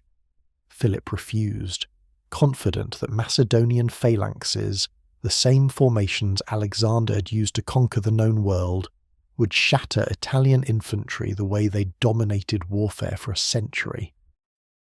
He commanded 25,000 phalangites, the pike-armed heavy infantry that had made Macedonia synonymous with military supremacy. The 18-foot sarissa presented an impenetrable wall of spear points. No frontal assault had ever broken a properly deployed phalanx. Philip had the finest military tradition in the Mediterranean behind him. Rome had peasant soldiers who'd barely survived Hannibal. The Battle of Cynocephalae in 197 BCE occurred on rolling hills in Thessaly, terrain Philip should have avoided but engaged on anyway, because Roman commander Flamininus manoeuvred him into fighting before full deployment. The Macedonian right wing advanced downhill into Roman left wing, the phalanx driving legionaries backward through sheer momentum and the forest of pikes. Philip believed he was winning. His left wing was still forming up when Roman maniples on the right attacked, exploiting the terrain that prevented proper phalanx formation. The manipular system's flexibility meant Roman units could adjust to ground irregularities. The phalanx required flat terrain or it fragmented. 20 maniples broke through the Macedonian left while it was still deploying, then wheeled and struck Philip's victorious right wing from behind. The phalanx facing forward couldn't pivot to meet attacks from the rear. The formation's rigidity that made it unstoppable frontally became suicidal when flanked. Macedonian soldiers dropped 18-foot pikes useless in close combat and tried drawing swords. Roman gladi were designed for exactly this situation. 8,000 Macedonians died. 5,000 captured. Philip escaped with remnants of his army, having lost half his forces and the aura of Macedonian invincibility in a single afternoon. The peace terms were deliberately lenient. Macedon would evacuate Greece, surrender its fleet, pay 1,000 talents, and reduce its army to 5,000 men. But, and this was critical, Philip remained king, Macedonia remained independent, and the territorial losses were limited. Rome wanted Macedon weakened but functional, a buffer against tribes to the north. The Senate declared the Greek city-states free at the Isthmian Games in 196 BCE to massive applause from Greeks who believed Roman propaganda about liberation. They didn't understand yet that Roman freedom meant freedom to obey Roman foreign policy. Antiochus III of the Seleucid Empire watched Macedon's defeat and calculated incorrectly. The Seleucids controlled territory from Syria to Persia, commanded vast wealth from eastern trade routes, and fielded armies numbering in the tens of thousands. Antiochus was called the Great for restoring Seleucid power after decades of decline. He'd campaigned in India, reasserted control over Parthia, and dominated the eastern Mediterranean. Rome was an Italian power that had gotten lucky against Carthage and caught Macedonia unprepared. When Hannibal arrived at Antiochus's court as advisor after fleeing Roman pursuit, he urged immediate invasion of Italy before Rome could consolidate. Antiochus dismissed the advice. He would defeat Rome in Greece with overwhelming force, then dictate terms. The Seleucid army that landed in Greece in 192 BCE numbered only 10,000. Antiochus had underestimated Roman response time and hadn't brought his full force. Roman legions under Manius Acilius Glabrio met him at Thermopylae, the same pass where 300 Spartans had fought Persia. Antiochus positioned his troops in the pass, confident that Greek terrain would negate Roman numbers. The Romans simply went around. A flanking force through mountain trails, led by Marcus Porcius Cato, descended on the Seleucid rear while the main force attacked frontally. Antiochus's army broke immediately, fled to ships, and evacuated Greece with losses of perhaps half the landing force. The king returned to Syria humiliated.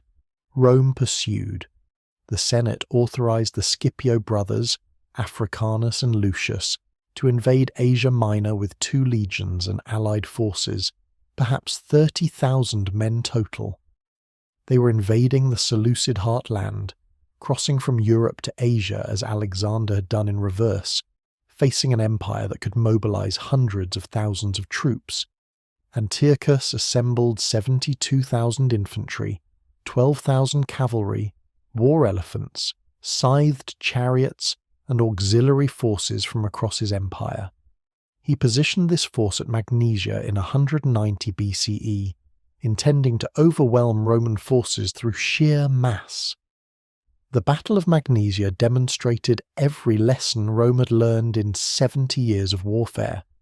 Antiochus deployed elephants on his flanks, phalanxes in the centre, cavalry on the wings, textbook Hellenistic doctrine.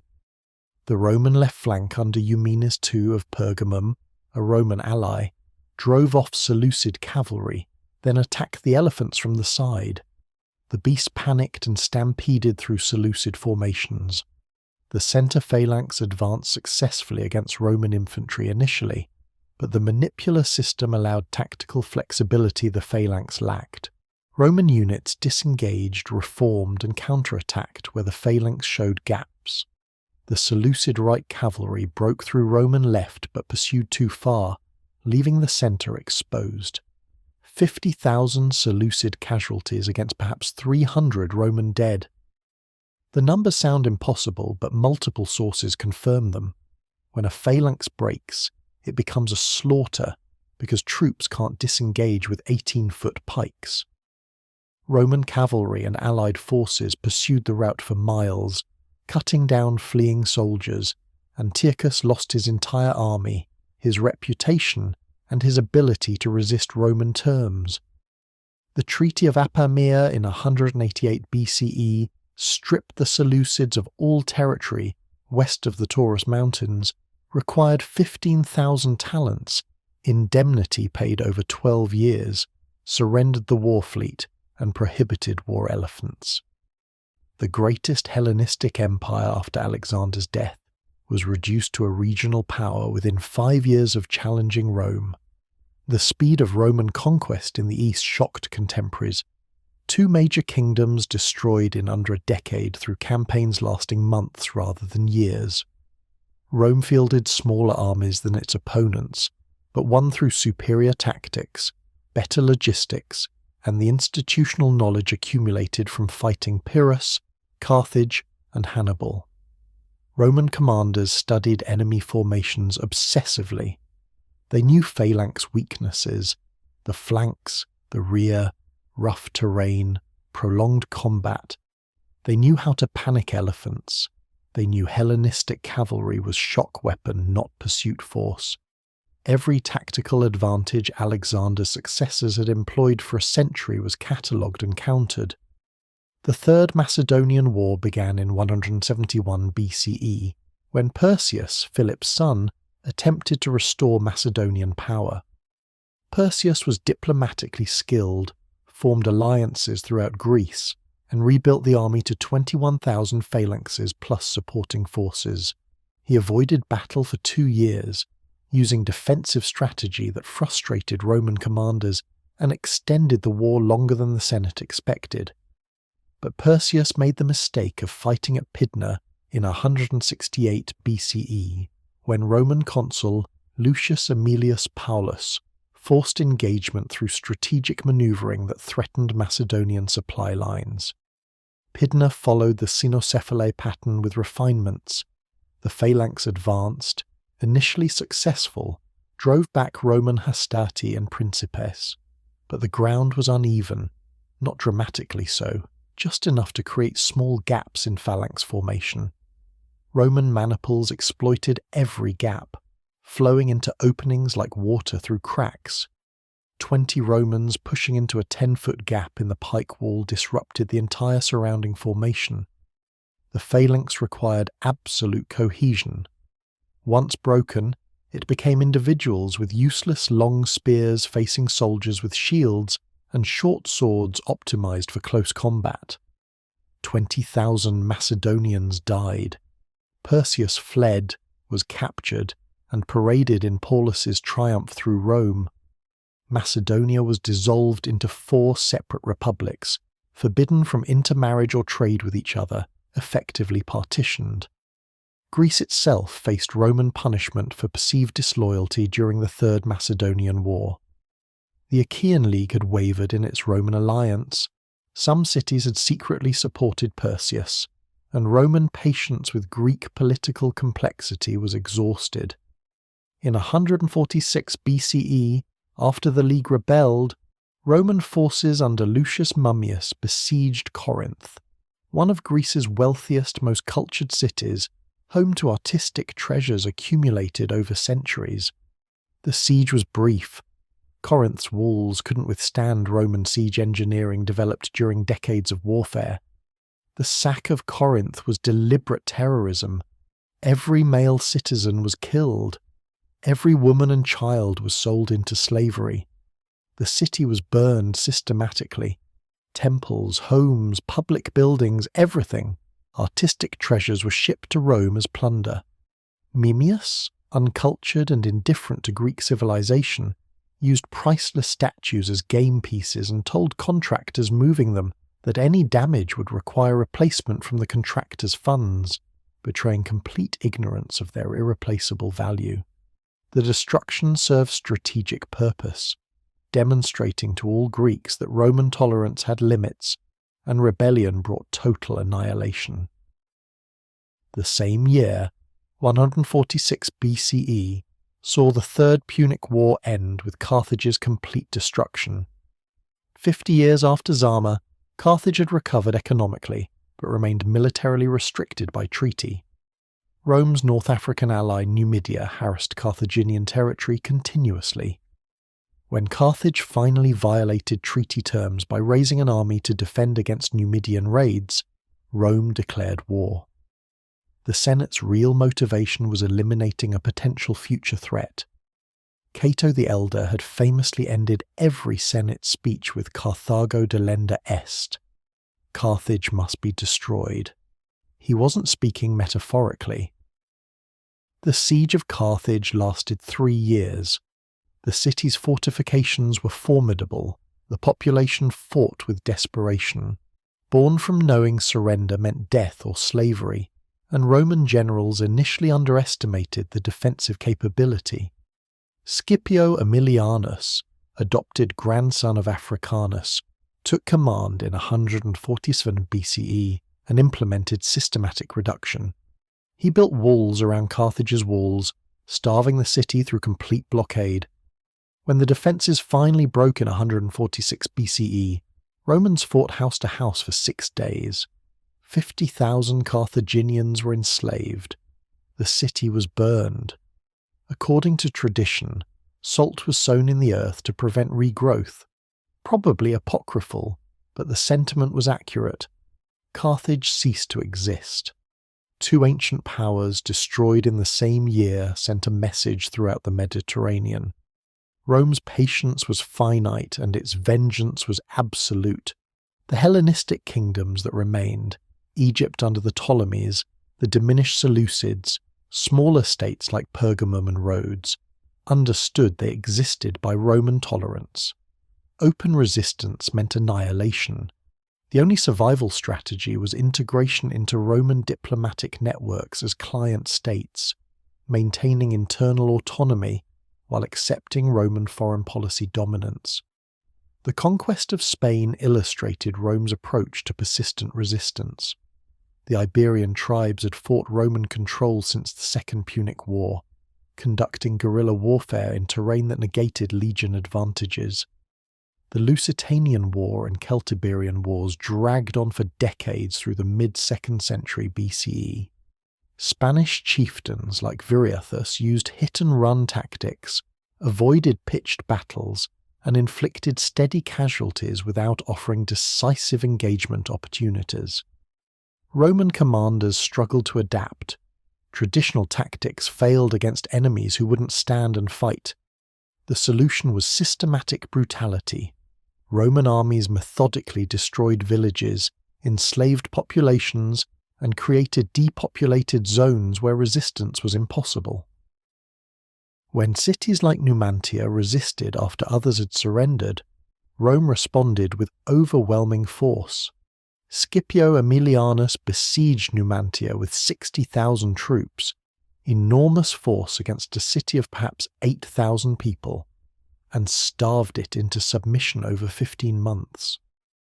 When the city finally fell in 133 BCE, survivors were sold into slavery and the city was razed. The lesson was clear. Resistance was futile. Prolonged resistance guaranteed extinction, and Roman resources could outlast any defender's willingness to fight. By 133 BCE, Rome controlled the entire Mediterranean coastline either directly or through client states. Spain was pacified through depopulation. Macedon was partitioned and occupied. Greece was terrorized into submission. Carthage was ashes. The Seleucid Empire was fragmenting internally and irrelevant internationally. Egypt survived by becoming Rome's grain supplier and maintaining friendly relations. Asia Minor was a patchwork of client kingdoms that competed for Roman favour. The eastern conquests had taken 50 years from the Second Macedonian War to Numantia's fall, half the time it took to defeat Carthage, accomplished with smaller armies and fewer Roman casualties.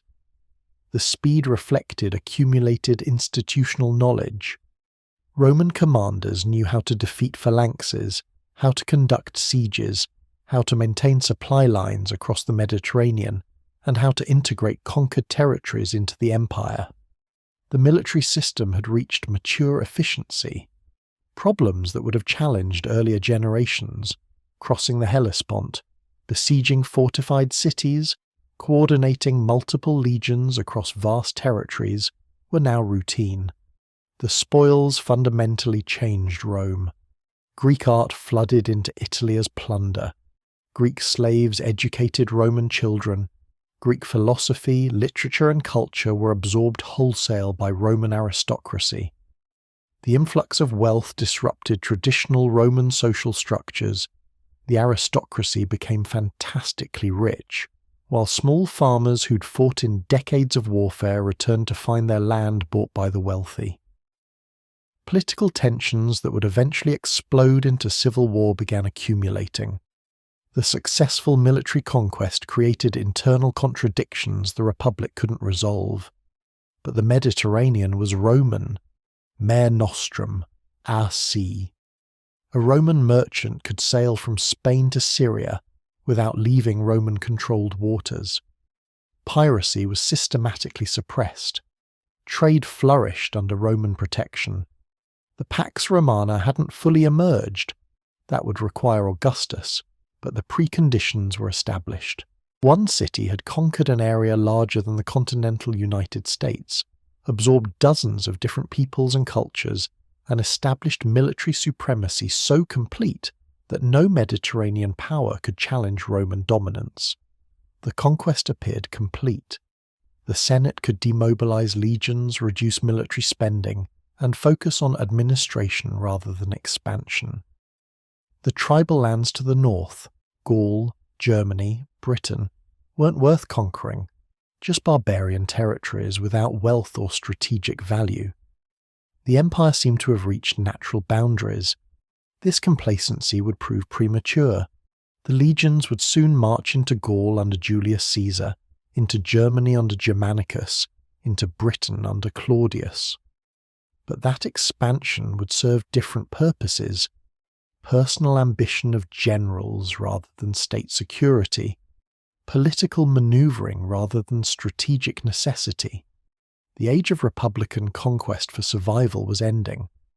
The age of imperial conquest for glory was beginning. The system that had consumed the Mediterranean would soon consume the Republic itself.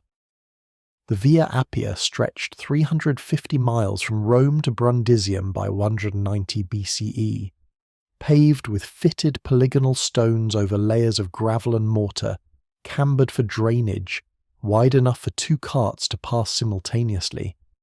Legionaries built it during campaigns, laying 16 feet of road daily when not fighting, using techniques that made the surface last centuries. The stones were cut so precisely that blades couldn't fit between them. Drainage ditches paralleled both sides. Distance markers appeared every Roman mile. The engineering was deliberate overbuilding. These roads needed to support not just commercial traffic, but the rapid movement of entire legions with baggage trains during emergencies. By 100 BCE, Rome had constructed 50,000 miles of paved roads throughout Italy and the provinces. Every major city connected to the network. Coastal routes linked Spain to Syria. Mountain passes through the Alps carried roads wide enough for military columns. The economic impact was transformative. Goods that previously took weeks to transport moved in days. Information travelled at unprecedented speed, and Roman military response time to provincial crises dropped from months to weeks. But the strategic military purpose remained primary. These roads were weapons. The speed advantage was quantifiable. A legion could march from Rome to the Po River Valley, roughly 300 miles, in 12 days at forced march pace. Previously, the same journey took 30 days through mountain trails and river crossings. When Gauls raided northern Italy in 186 BCE, Rome had legions engaging the raiders within 16 days of the Senate receiving news. The Gauls expected weeks of unopposed plundering before Roman response.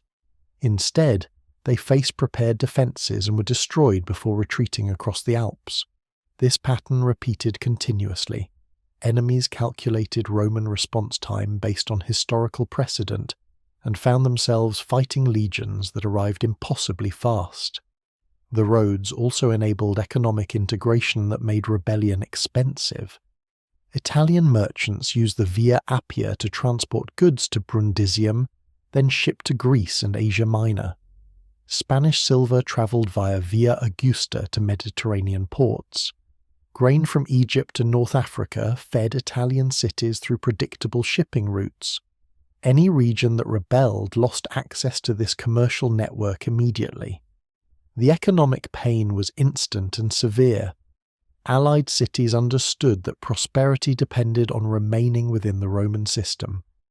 Military control was reinforced by economic dependency, the most effective kind of control because the subjects enforced it themselves.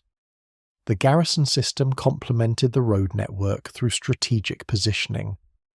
Rome didn't occupy conquered territories with massive armies.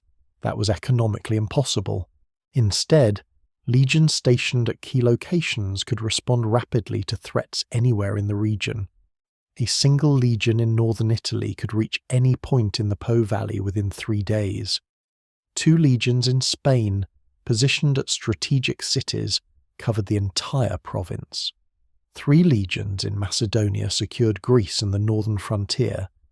The total standing army rarely exceeded 8 legions, roughly 40,000 Roman citizens under arms, yet this force secured an empire of millions through positioning and mobility.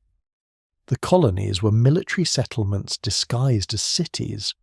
Rome would identify strategic locations, river crossings, road junctions, coastal harbours, defensive strongpoints, and establish colonies of Roman citizens, usually veterans granted land as retirement benefits.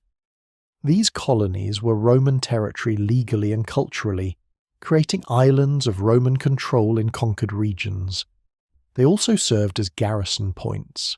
A colony of 5,000 veterans could mobilize perhaps 1,000 trained soldiers within hours of emergency. Colonies dotted the empire. Bononia in northern Italy watched the Alpine passes. Tarentum secured southern Italy's coast. Carthago Nova controlled eastern Spain. Corinth was rebuilt as a Roman colony after its destruction. The strategic genius lay in making defense economically productive. Colonists farmed the land, paid taxes, and contributed to local economy during peace. During war, they were instant military reserves who knew Roman tactics and could reinforce regular legions or suppress local rebellions independently. The system was self-sustaining. Successful colonies attracted more settlers, growing Roman presence organically while costing the central government nothing after initial establishment. Rebellion faced immediate and overwhelming response due to these overlapping systems. When the slave revolt of Spartacus erupted in 73 BCE, it caught Rome off guard initially. Gladiators escaping didn't seem like existential threat. Spartacus raided southern Italy successfully, recruited escaped slaves and disaffected peasants until his force reached 70,000 and defeated multiple Roman armies.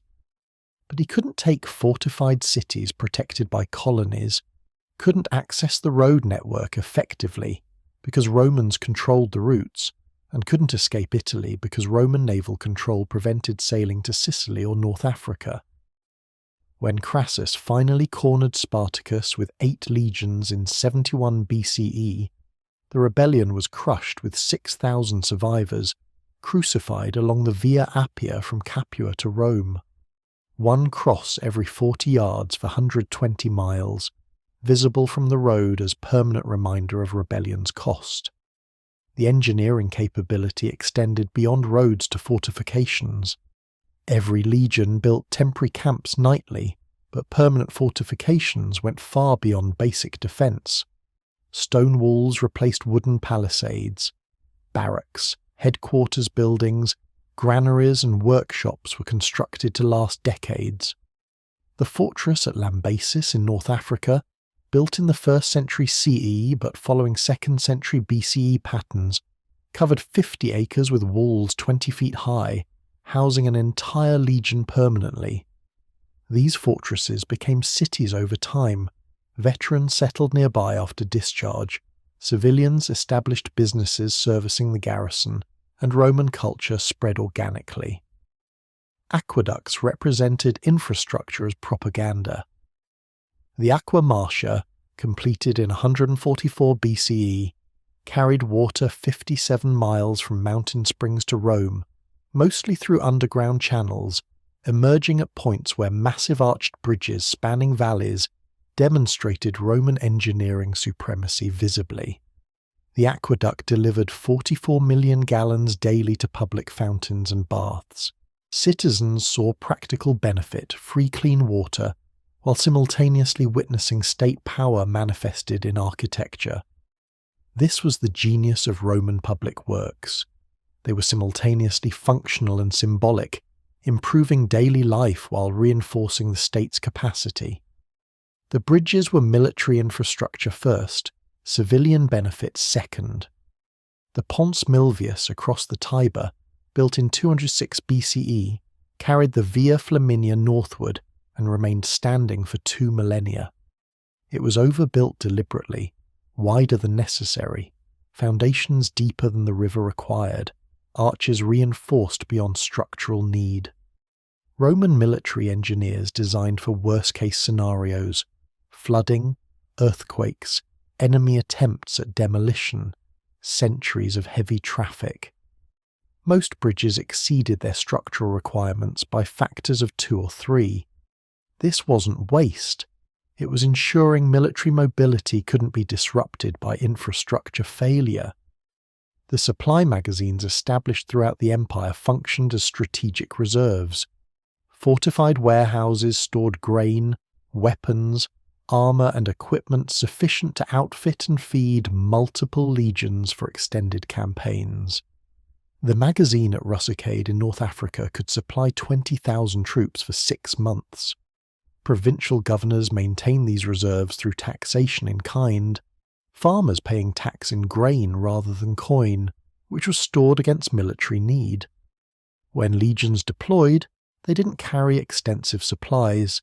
They marched to the nearest magazine and resupplied, then advanced to the next magazine, creating supply lines that extended indefinitely as long as roads and warehouses existed. The grain supply was political survival. Rome's urban population exceeded 1 million by the 1st century BCE, impossible to feed from local agriculture. Grain arrived continuously from Sicily, Egypt, North Africa and Spain via sea routes protected by Roman fleets. Disruption meant urban riots, political crisis, and potential governmental collapse. The grain supply was therefore military priority. Any threat to shipping lanes or grain-producing provinces required immediate military response. This dependency made Rome aggressive toward piracy, internal instability in producing regions, and any enemy that could threaten sea routes. The famous grain dole, free grain to Roman citizens, wasn't charity. It was purchasing political stability through guaranteed food supply. The integration of conquered peoples followed calculated patterns. Immediate post-conquest saw harsh treatment, enslavement of combatants, destruction of cities that resisted, heavy initial tribute. But within a generation, the approach softened deliberately. Local elites who collaborated received Roman citizenship, wealth, and positions of authority. Their children were educated in Rome, absorbing Roman culture and language. These Romanized elites returned home as cultural bridges, making Roman rule acceptable to populations who saw their own aristocracy cooperating with and benefiting from the system. The auxiliary forces represented military integration. Conquered peoples couldn't serve in legions, that was reserved for Roman citizens, but they could serve in auxiliary cohorts that fought alongside legions. Balearic slingers, Numidian cavalry, Cretan archers, Germanic infantry. Each region contributed troops using traditional fighting methods. Auxiliaries received lower pay than legionaries but gained Roman citizenship after 25 years of service. This created pathways to Romanization while exploiting local military specializations. A typical army contained equal numbers of legionaries and auxiliaries, doubling available manpower while spreading Roman culture through military service. The legal system imposed uniformity through Roman law, gradually replacing local customs. Provincial governors dispensed justice using Roman legal frameworks. Property rights followed Roman definitions. Contracts were enforced through Roman courts. Initially, this applied only to Roman citizens, but over time, local populations adopted Roman legal concepts because they provided predictable, enforceable results. The genius was making Roman law attractive. It was genuinely superior in many ways to local customs, offering appeals processes, written precedents, and systematic jurisprudence. Conquered peoples chose Romanization because it provided concrete benefits. The tax system was extractive but predictable. Provinces paid tribute based on assessments conducted by Roman censors who catalogued population, land quality, and economic production. The rates were high, perhaps 10 to 20% of production annually, but fixed and known in advance. This predictability allowed economic planning impossible under previous rulers who'd levied arbitrary taxes based on immediate needs. The Roman system was expensive but stable. Merchants knew what they'd owe, farmers could plan around tax obligations, and everyone understood that paying tribute was cheaper than a rebellion's consequences. The citizenship expansion was the ultimate integration tool.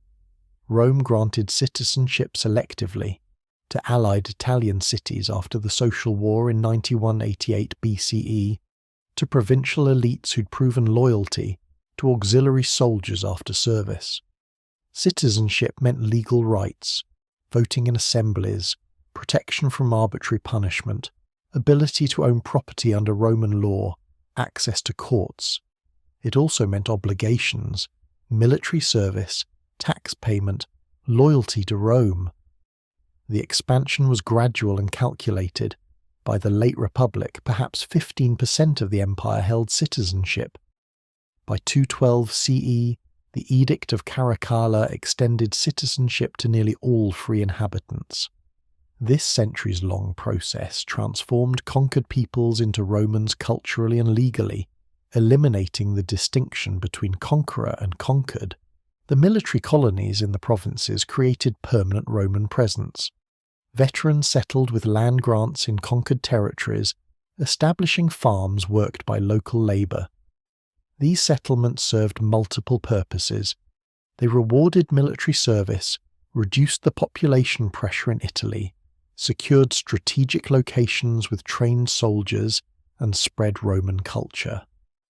A colony of 2,000 veterans with families represented 10,000 Romans living permanently in provincial territory, intermarrying with locals, establishing businesses, building in Roman architectural styles.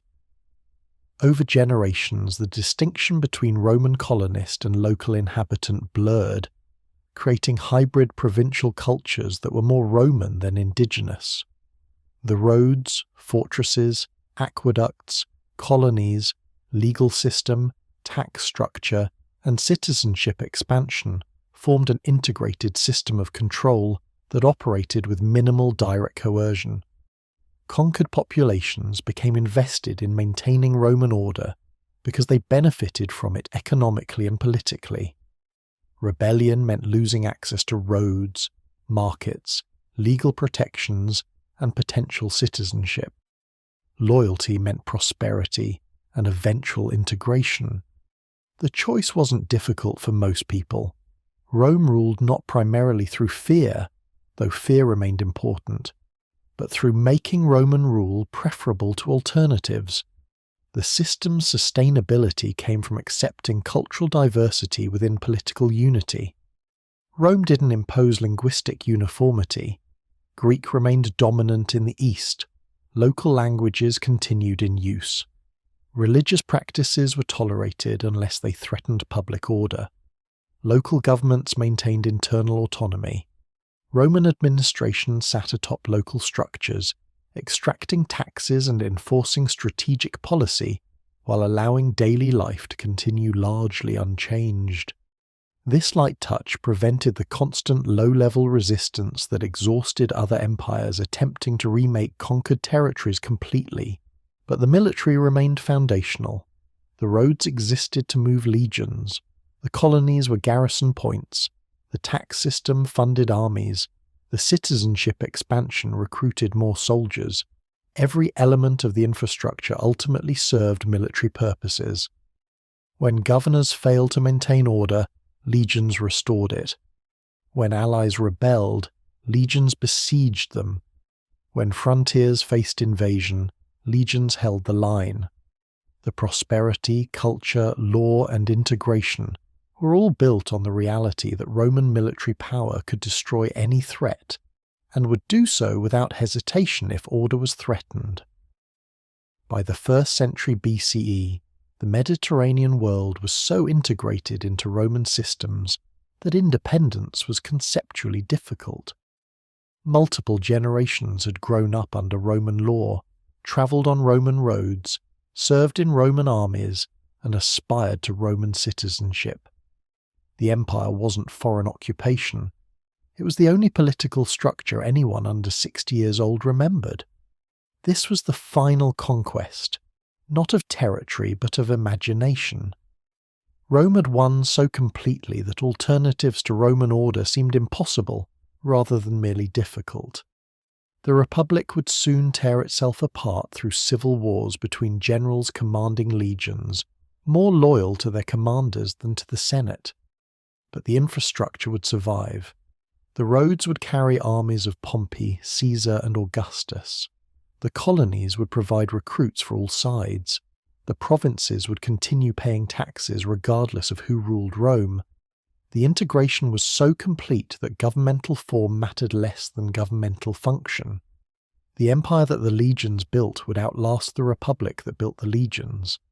The Mediterranean would remain Roman for another 5 centuries in the west, another millennium in the east. The military machine that consumed the ancient world had created a new world in its place, a world that couldn't exist without Roman order and would struggle to survive once that order finally collapsed. But that collapse was distant. For now, Mare Nostrum was reality. One city had conquered a sea and everyone around it. The question wasn't whether Rome would continue dominating. The question was whether Rome could survive its own success.